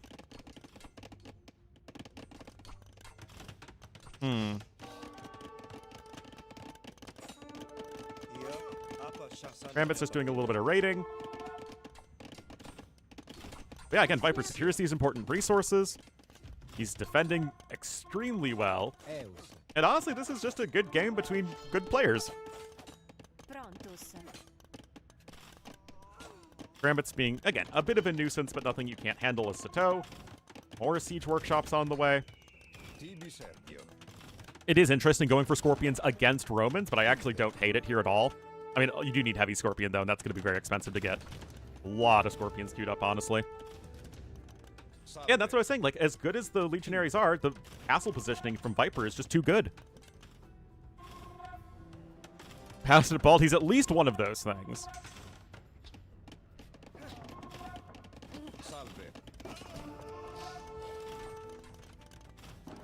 But yeah, I mean, strategically, Viper's just playing this so well.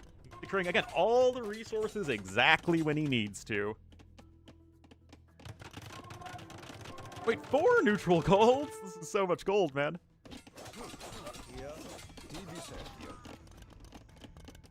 Nori, literally all of it. He might as well be a bed of kelp. Okay, there's Heavy Scorpion. Because again, although Roman Scorpions are obviously much better than Malay Scorpions, Malay get the bombard cannons. So they can still one-up them in the actual siege fight. This is pretty interesting, though. You're going to rush up murder holes, but can you actually save this castle? You might not be able to. A good move here from Sitaux.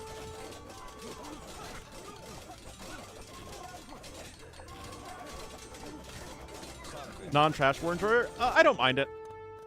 It's just something that I would personally need to get used to. Heavy Scorpions, Heavy Scorpions are showing up to the party, for sure.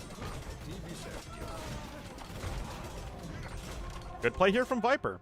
I still love that Sitaux converted one Vil and is getting so much value out of this. And Sitaux is the one with the population lead at the moment. Goths? Well, it makes sense that the Romans would try to channel the Goths in the late Empire.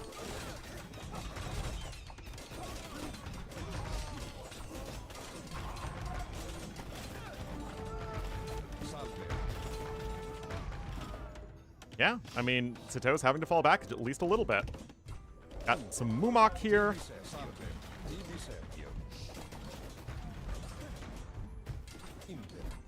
Now, I imagine the elephants are still going to be good against the legionaries. Again, no committed tenses for Sitaux. That's a very good upgrade.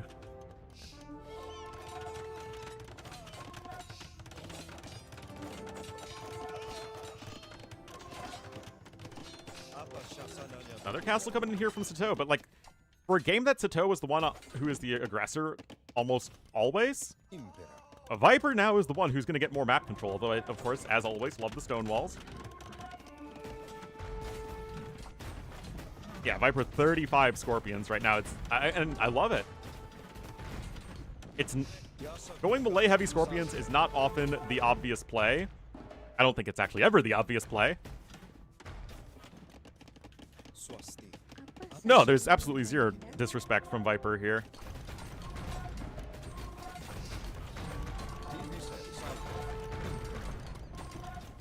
This is just how he plays.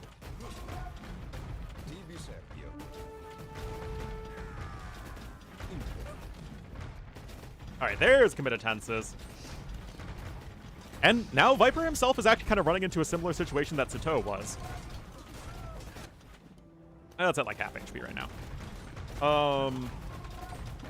Ooh, this could be good. Oh. Again, these aren't Roman Scorps. These are full-price Scorps. Oh, beautiful engagement from Sitaux. I mean, yeah, the swordsman took some damage there, but... Wow. Impressive. And now committed tenses is in. Get the insane production speed and the charge attack. That was the first major mechanical error from Viper. And now it's going to be Sitaux with Scorpions. That's a lot of gold. But, I mean, like, look at this map control from Viper. It's literally moving out at the perfect time to take every single resource as needed. All of his castles are still standing. He's got control of all but one of the neutral golds. Some siege rams? Yeah, I think that's definitely something to consider. Again, the lack of siege in general is a big issue. Now, I would be fine with trebuchets to sort of be a bit more decisive at taking down buildings, kind of like what Nitkov was able to do for a while in that game versus Yo, even though he lost the game overall. Again, I like that, you know, in early to mid imp, he was still very, very decisive about getting the correct number of trebuchets out.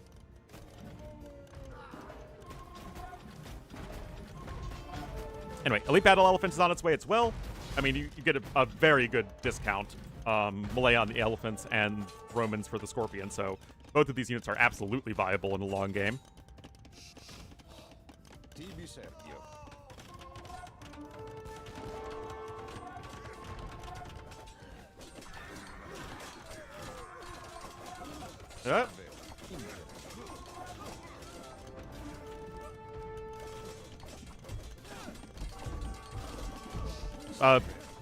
Goths have the infantry bonus versus buildings. That's been there since Age of Kings.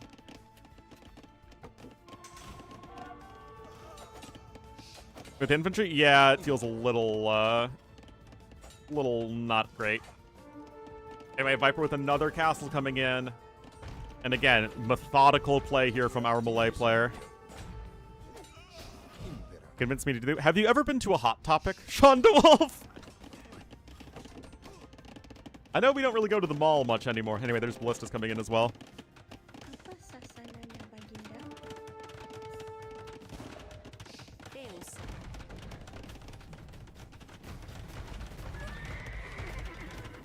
Oh, all right, guys. But how do you kill these Scorpions? There are no cavalry on the field, only a couple of light cav.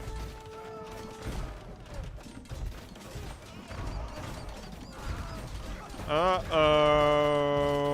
Uh-oh. Spaghetti Mysterio. Perfect for Hot Top.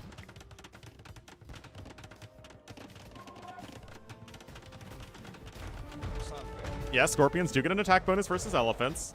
It's not that much. It's only what? 10, actually. Yeah, I think it's 7 for regular Scorpions and 10 for heavy. Oh, 6. My bad. Anyway, Viper, Forced Levy. Elephant's gonna start to go to town on that fortified wall, even though they can literally just walk around. Guys, I think Viper is has way too strong of an army right now. Yeah, Sitau's running out of gold really fast.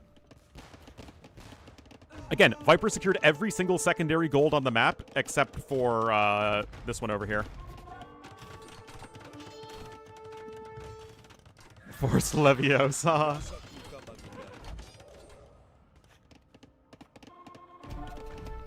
Anyway, crop rotation coming in now for Sitaux. Viper still has, Viper's getting a heavy plow finally. Obviously, that's a little late.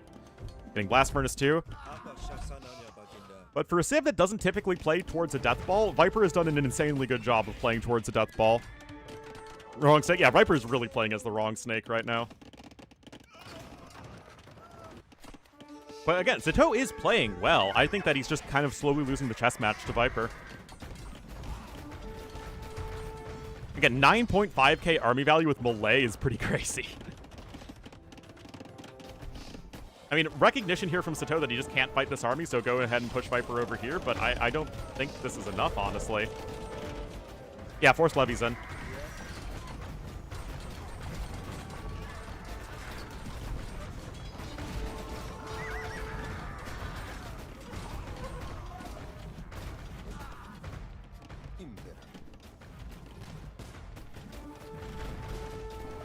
Yeah, I mean, the Bombard can's splatting the Scorpions. Blast Furnace now going to be in here for Viper. I mean, Romans are obviously not like a top-tier late-game Civ.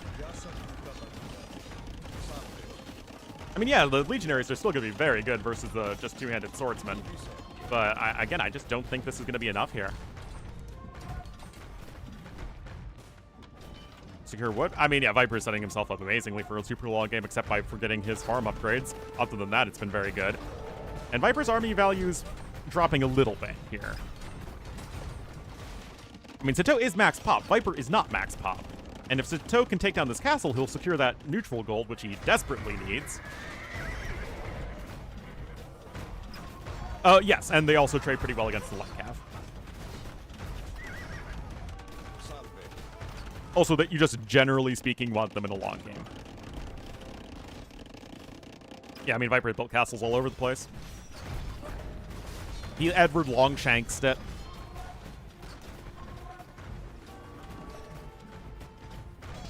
Guys, I think Sitaux is starting to take better fights, though. Viper, I don't know about that gold. I don't know if you can quite secure that one. Yeah, good mix of infantry. Although the legionary numbers are running extremely low, which means that you need to rely on the Scorpions to kill the two-handed swordsmen, which is going to be tough. Remember, two-handed swordsmen have gotten double buffed over the millennia. They have, I think, 1 more attack and 5 more HP and 1 more melee armor. So they actually have gotten triple buffed since Malay got Forced Levy introduced. Oh, and they're cheaper. So, although Malay had Gambesons removed, the two-handed swordsmen just as a unit are a lot better. Same actually applies to Bulgarians if Bulgarians ever get an actual, you know, good tempo bonus.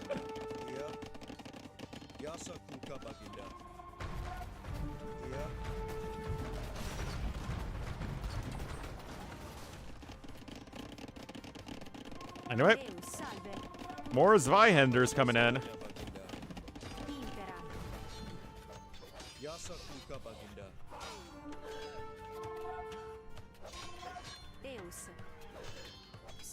Yeah, Sitaux sunk.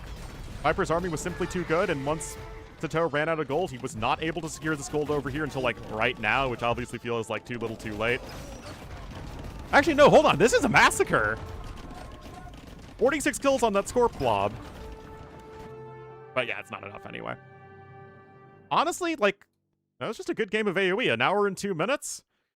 Didn't look like it was fully decided until the very end. Sitaux played well, but just Viper played the map control game better. Only had a little bit more gold collected, but was just more efficient with it. And had more stone, which I guess enabled more castles. But beautiful understanding of army compositions from Viper. Again, not bad from Sitaux. He still tried to leverage the strength of his civ as best he could, but it just didn't quite work out. Very well done.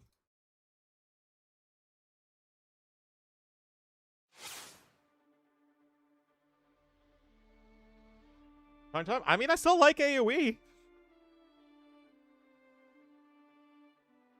And I'll probably cast one more game, then I'll probably need to go. And that's Malay over Romans. Be right back.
Looking forward to my hair. Do you see how messy my hair is? You bet I'm looking forward to a haircut. But also I need to do other stuff. I need to get lunch myself. I need to take care of the corgi. Also, I need to figure out what the heck I want to ask for my family gift exchange for Christmas. And I'm sorry you missed the first minute and 36 seconds, McNeely. I will send a strongly worded letter to whoever is in charge of this stream. Anyway, Vietnamese here for Viper in the yellow to the northeast.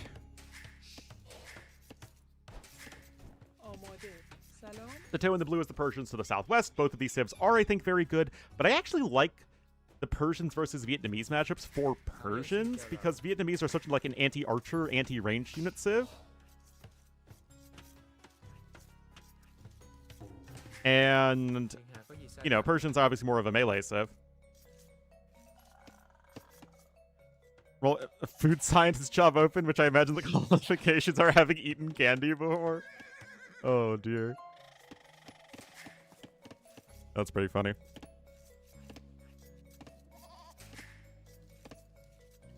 So, taking a look at the map, we do have a couple forward wood lines for Viper, but he does have this little one in the back.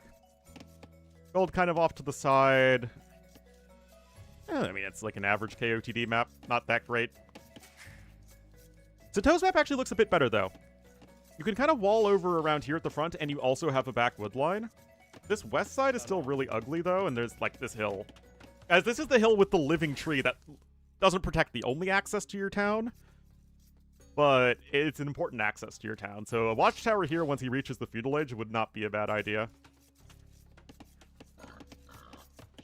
Anyway, early barracks for Sitaux. That's what he did in the first game.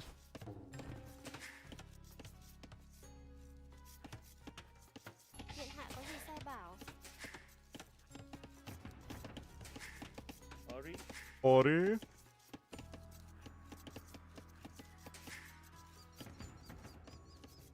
Alright, Militia queued up. Of course, Persians are one of the best civs at going for this Dark Age play. Got the mill coming in now as well. Got a second 4 gonna be coming in. You were able to take at least a couple of your eye back, so that's all good here.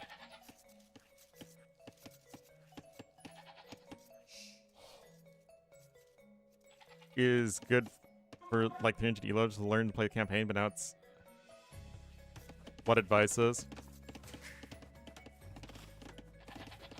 Walked into his base? Oh, yeah, Viper's a hacker. What else is new?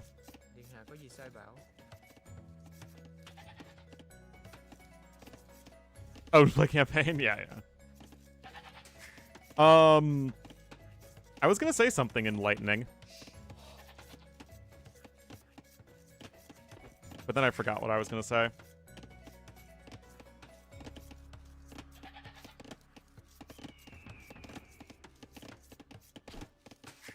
Anyway, Viper is going to go up on 19 pop. He got Loom a little bit earlier, I guess, than he planned originally or something, but it's fine. It's not a big deal.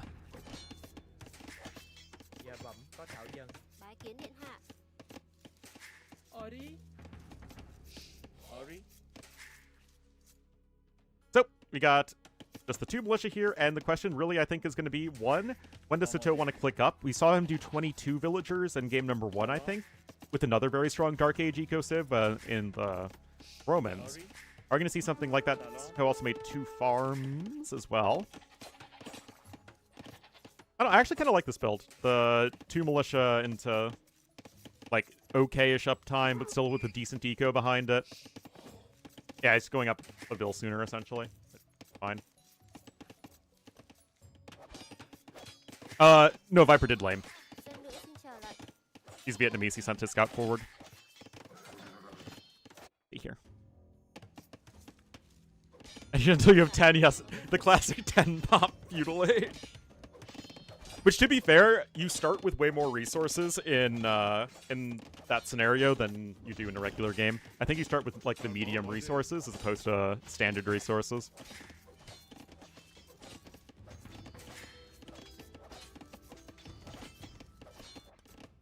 And I'm afraid I don't know the medium resources meta. Anyway, yeah, Sitaux did add in 1 more vill at least. Or militia. I know what a militia is. I promise. Medium resources? Was it? I don't think AoE 1 was.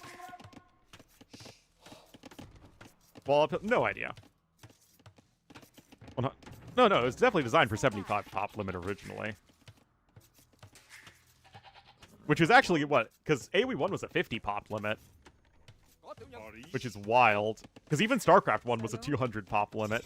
Although, I mean, that works different because most units cost more than 1 supply.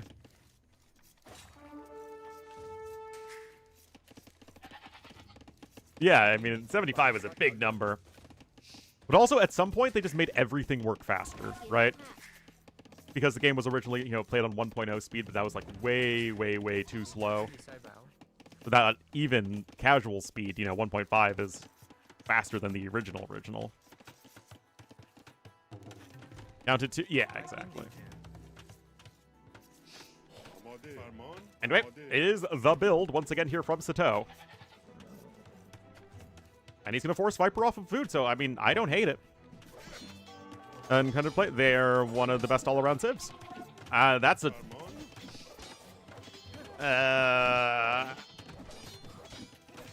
Is this good? It'll take a really long time to kill those men-at-arms. Oh, if he escapes, and he escapes too! Oh, no. Casuals? I don't know about that. Early game would be extremely slow.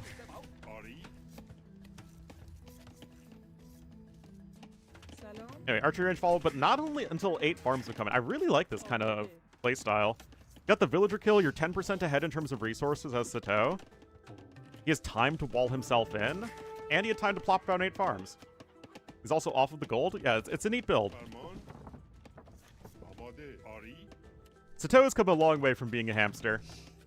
Being one of the best Black Forest players, and also starting as a hamster is, well, pretty good transition to make.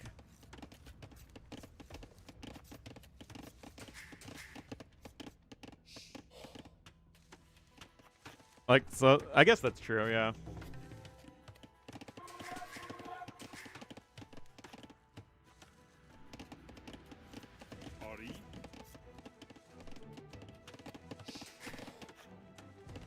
Anyway, Sitaux continuing to wall himself in.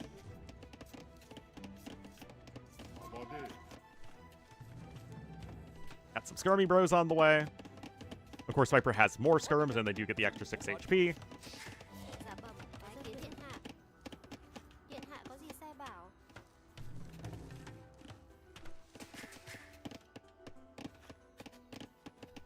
Oh, 1,000 elo, that would be wild. Imagine players actually at 1,000 elo, like my cousin.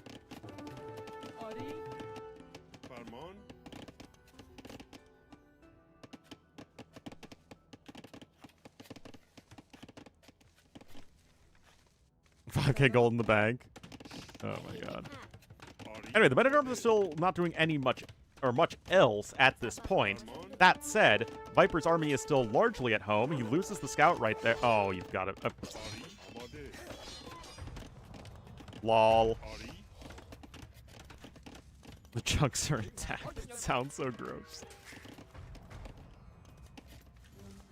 But also, I don't like mashed potatoes all that much.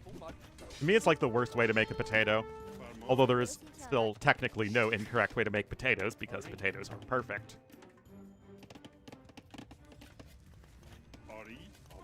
Hello, why don't you say hi? Blacksmith coming in from Viper. He is going 2 ranges, interestingly. But double range skirmisher is pretty tough on your food eco. That said, Viper got an early horse collar upgrade, which I, of course, always love, especially with Vietnamese. And also getting an early wheelbarrow as well. Again, you're utilizing the Civ bonus, I think, quite effectively. Yep, they happened, exactly. But the last game was very good, and game number 2 was very good. So we've had a couple of very good games today, so I'm not complaining.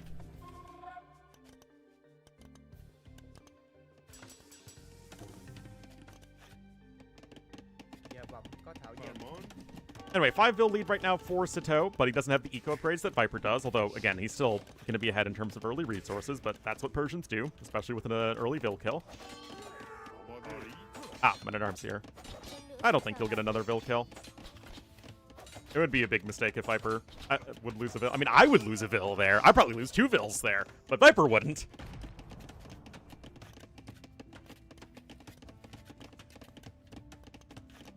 The CA Civ? Yeah, but Persians also work as a CA Civ in mid-game, and then Savars happen. It's a matchup I've played and casted quite a few times, and I actually feel like Persians often can get a bit of a better end on it. Potato salad? Oh, my mom makes like the best potato salad, man. It's so freaking good.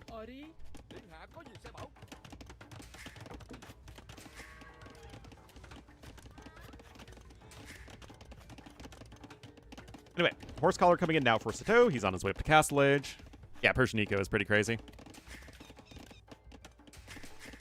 Like I said, I like Persians in general. I don't think they're overpowered at all for Arabia. I think they're like a good, strong A-tier civ. What's potato salad? Potato salad is basically boiled potatoes, hard-boiled eggs, and mayonnaise with whatever other things you want in it.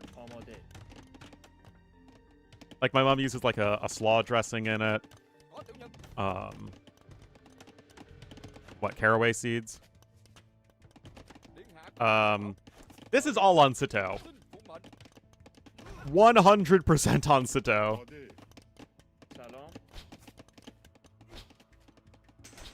He did not need to build this many houses. With vinegar? Yes, there is. That's true.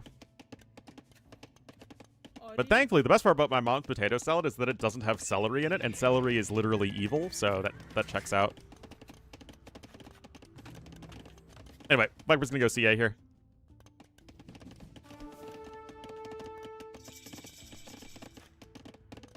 Still, Sitaux should be very happy with how this early game progressed. He was able to get ahead by 600 resources. Not that he exactly knows that, but he does know the score difference. He knows he got an early villager kill. No, celery is literally evil.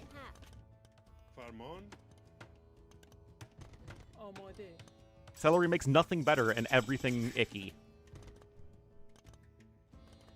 Coriander? I think what you would call coriander is what we call cilantro.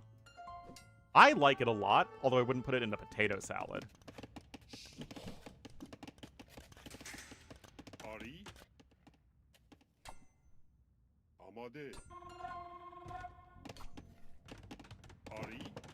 Like what, I put cilantro in my banh mi. I think I put it in, oh yeah, I use cilantro leaves and stems when I make my homemade red curry paste.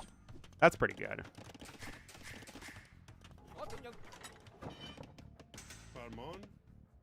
No, vodka coming in here for Viper.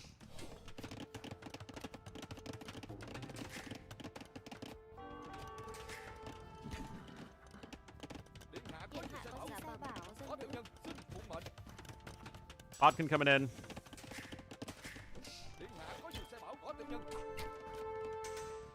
Anyway, it's CA v CA. The countries? I mean, to be fair, I love Mexican food.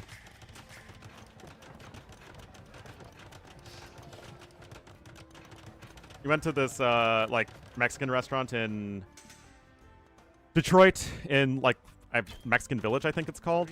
There's like a, heavily Mexican area of Detroit. It's so freaking good.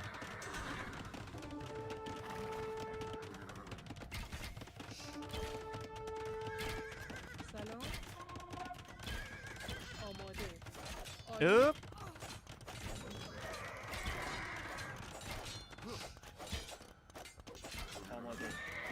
Oh, another kill there. I mean, it's a little bit of value. 4 more bills. Wheelbarrow just now coming in. We already have handcart for Viper. I love the prioritization of that.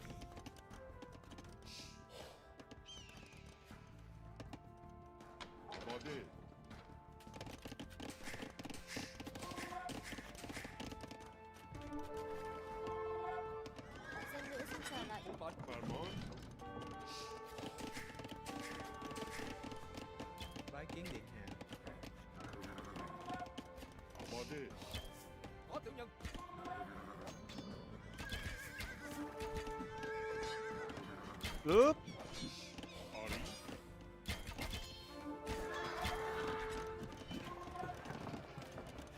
Well, I mean, again, he's Persians, right? This is one of the reasons why I think Persians have a good matchup here.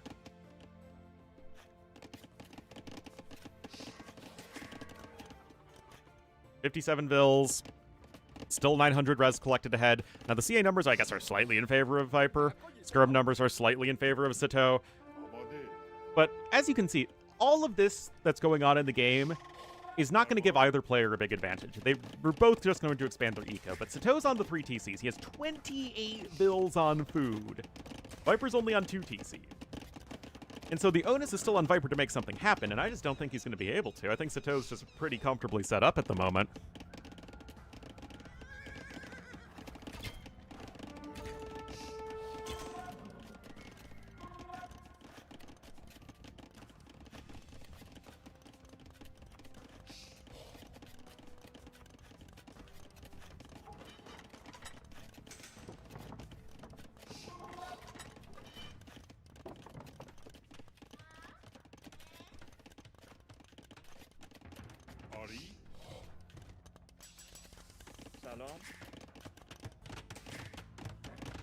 And has no relics. That's true. Viper does have the opportunity to start picking up some relics, although he doesn't have a monastery. Handcart now in here for Sitaux as well. Still 11 vills ahead. Because Viper gets one more kill there. Again, it still feels fine for Sitaux. 35 vills on food as well, by the way.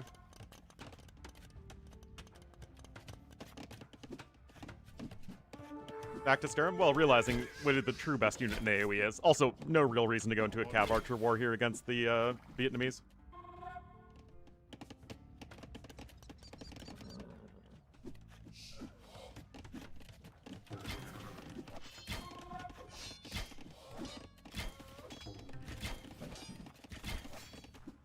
Into Savar? Yeah, I think so.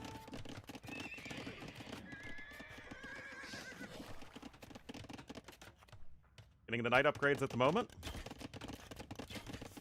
Still annoying Viper's face a little bit. 82 to 68 vills with the same eco upgrades. And you're going to be on triple stable here in a moment. I still need some more cav upgrades, but you've got time. Also, I think Sitaux had an errant gather point. But I mean, yeah, look at this. So many more resources.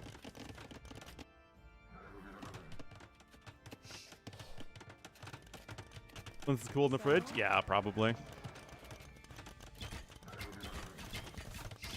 Pain Barding Armor, that's going to be the big one, of course. That and Husbandry. But he's got Husbandry. Now, Viper is on stone, and the one big negative I have for Sitaux at the moment is that he doesn't have any stone income, and nor does he have any stone income safely. And of course, a forward castle, like right over here, or over here, could be devastating. I mean, even anywhere that's freaking hill in the middle of the map. So that still feels like it's a very reasonable opportunity for Viper to win via map control, which is literally how he won game number 1, although his eco was also just fine in game number 1. Yeah, he was building a market to spend some of the gold.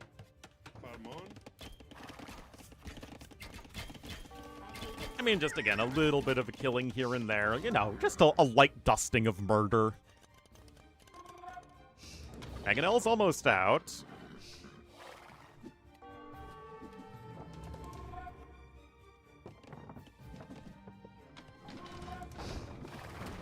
Beautiful micro there from Sitaux. No, no, no. Get at it. Oh, come on. Skirmishing on the Borderlands, exactly. It's true. I mean, Borderlands is my second favorite video game franchise, and I recently watched the TV show Alice in Borderland and loved that, so more skirmishing and more Borderlands is only good for me.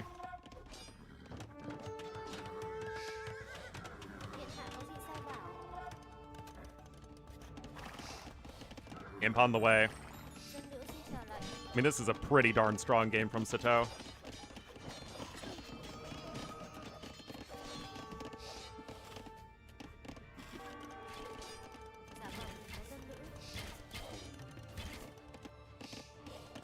Persians? Well, on top of not being able to afford the Vil losses, what Viper's losing is his map control. I mean, we have Sitaux, who's making his way to Imperial Age. He's actually still adding in skirms, which I think is totally fine. But yeah, he's making sure he's safe at home. Viper is not building a castle right here, which feels like it's a very big deal, even though Viper's making sure he's trying to control this area. But Sitaux is forcing Viper to make some tough choices.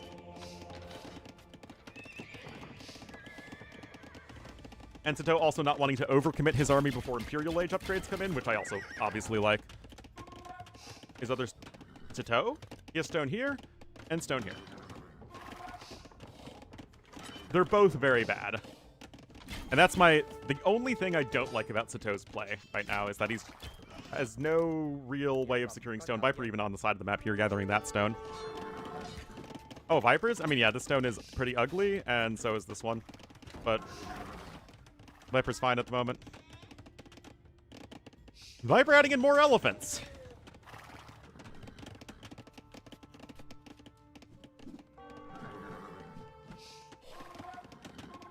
And there, like I said, guys, that's the castle of hopes and dreams.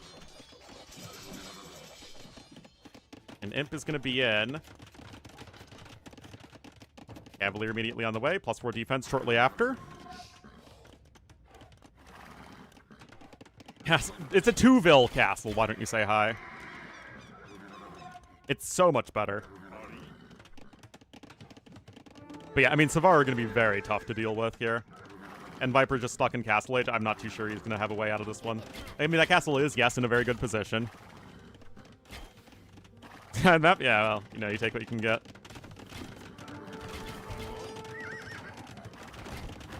No dice there.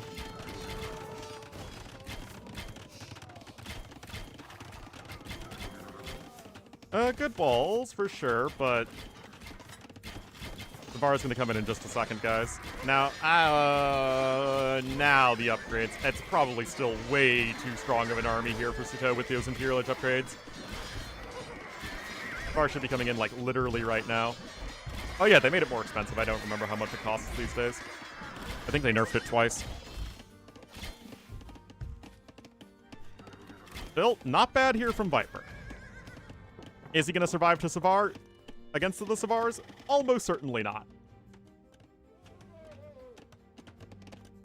Viper does click up, though. And this is going to be pretty nice. Again, it's the biggest issue for Sitaux is he's got no castle. So no way of taking down the enemy castle. So he's, I mean, he can run around them, right? That cavalry is pretty good at that. But Viper could have enough time bought here.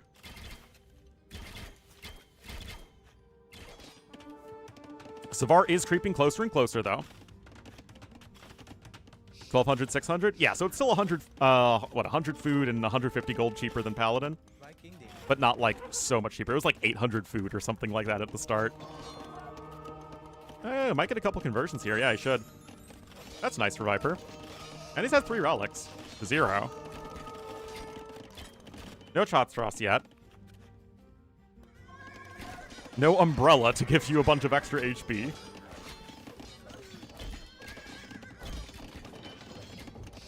Still a 40 pop lead here from Sitaux. Chemistry coming in as well, of course. You need to be able to get bombard cannons.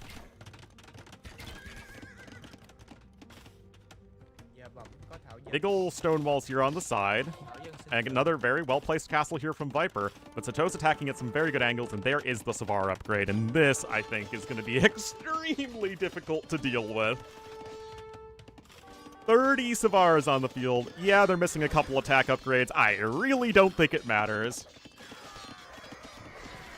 It does feel like Viper probably spends about a little too much APM on the quick walling stuff, in all honesty.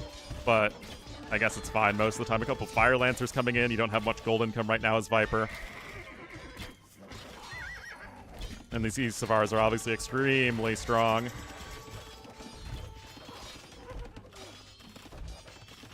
I don't think... These Fire Lancers are nowhere near in time. Of course, 6 melee armor on these bad boys.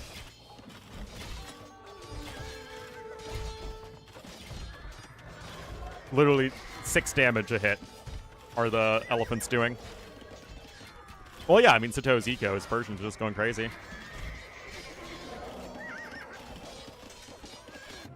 And there it is. Viper not GGing, he's toxic! Oh my god, Viper is literally the TM06 of players. Also, he totally didn't just type GG after he resigned. But yeah, honestly, very good game from Sitaux. Just booming away.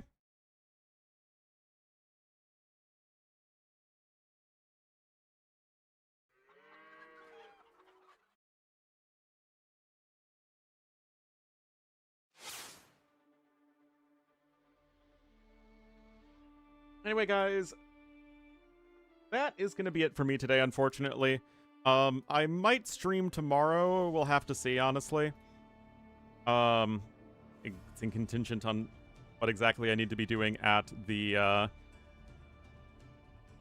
hospital. But thank you guys so much for watching. And again, I'll try and keep you guys up to date as much as possible. Bye-bye.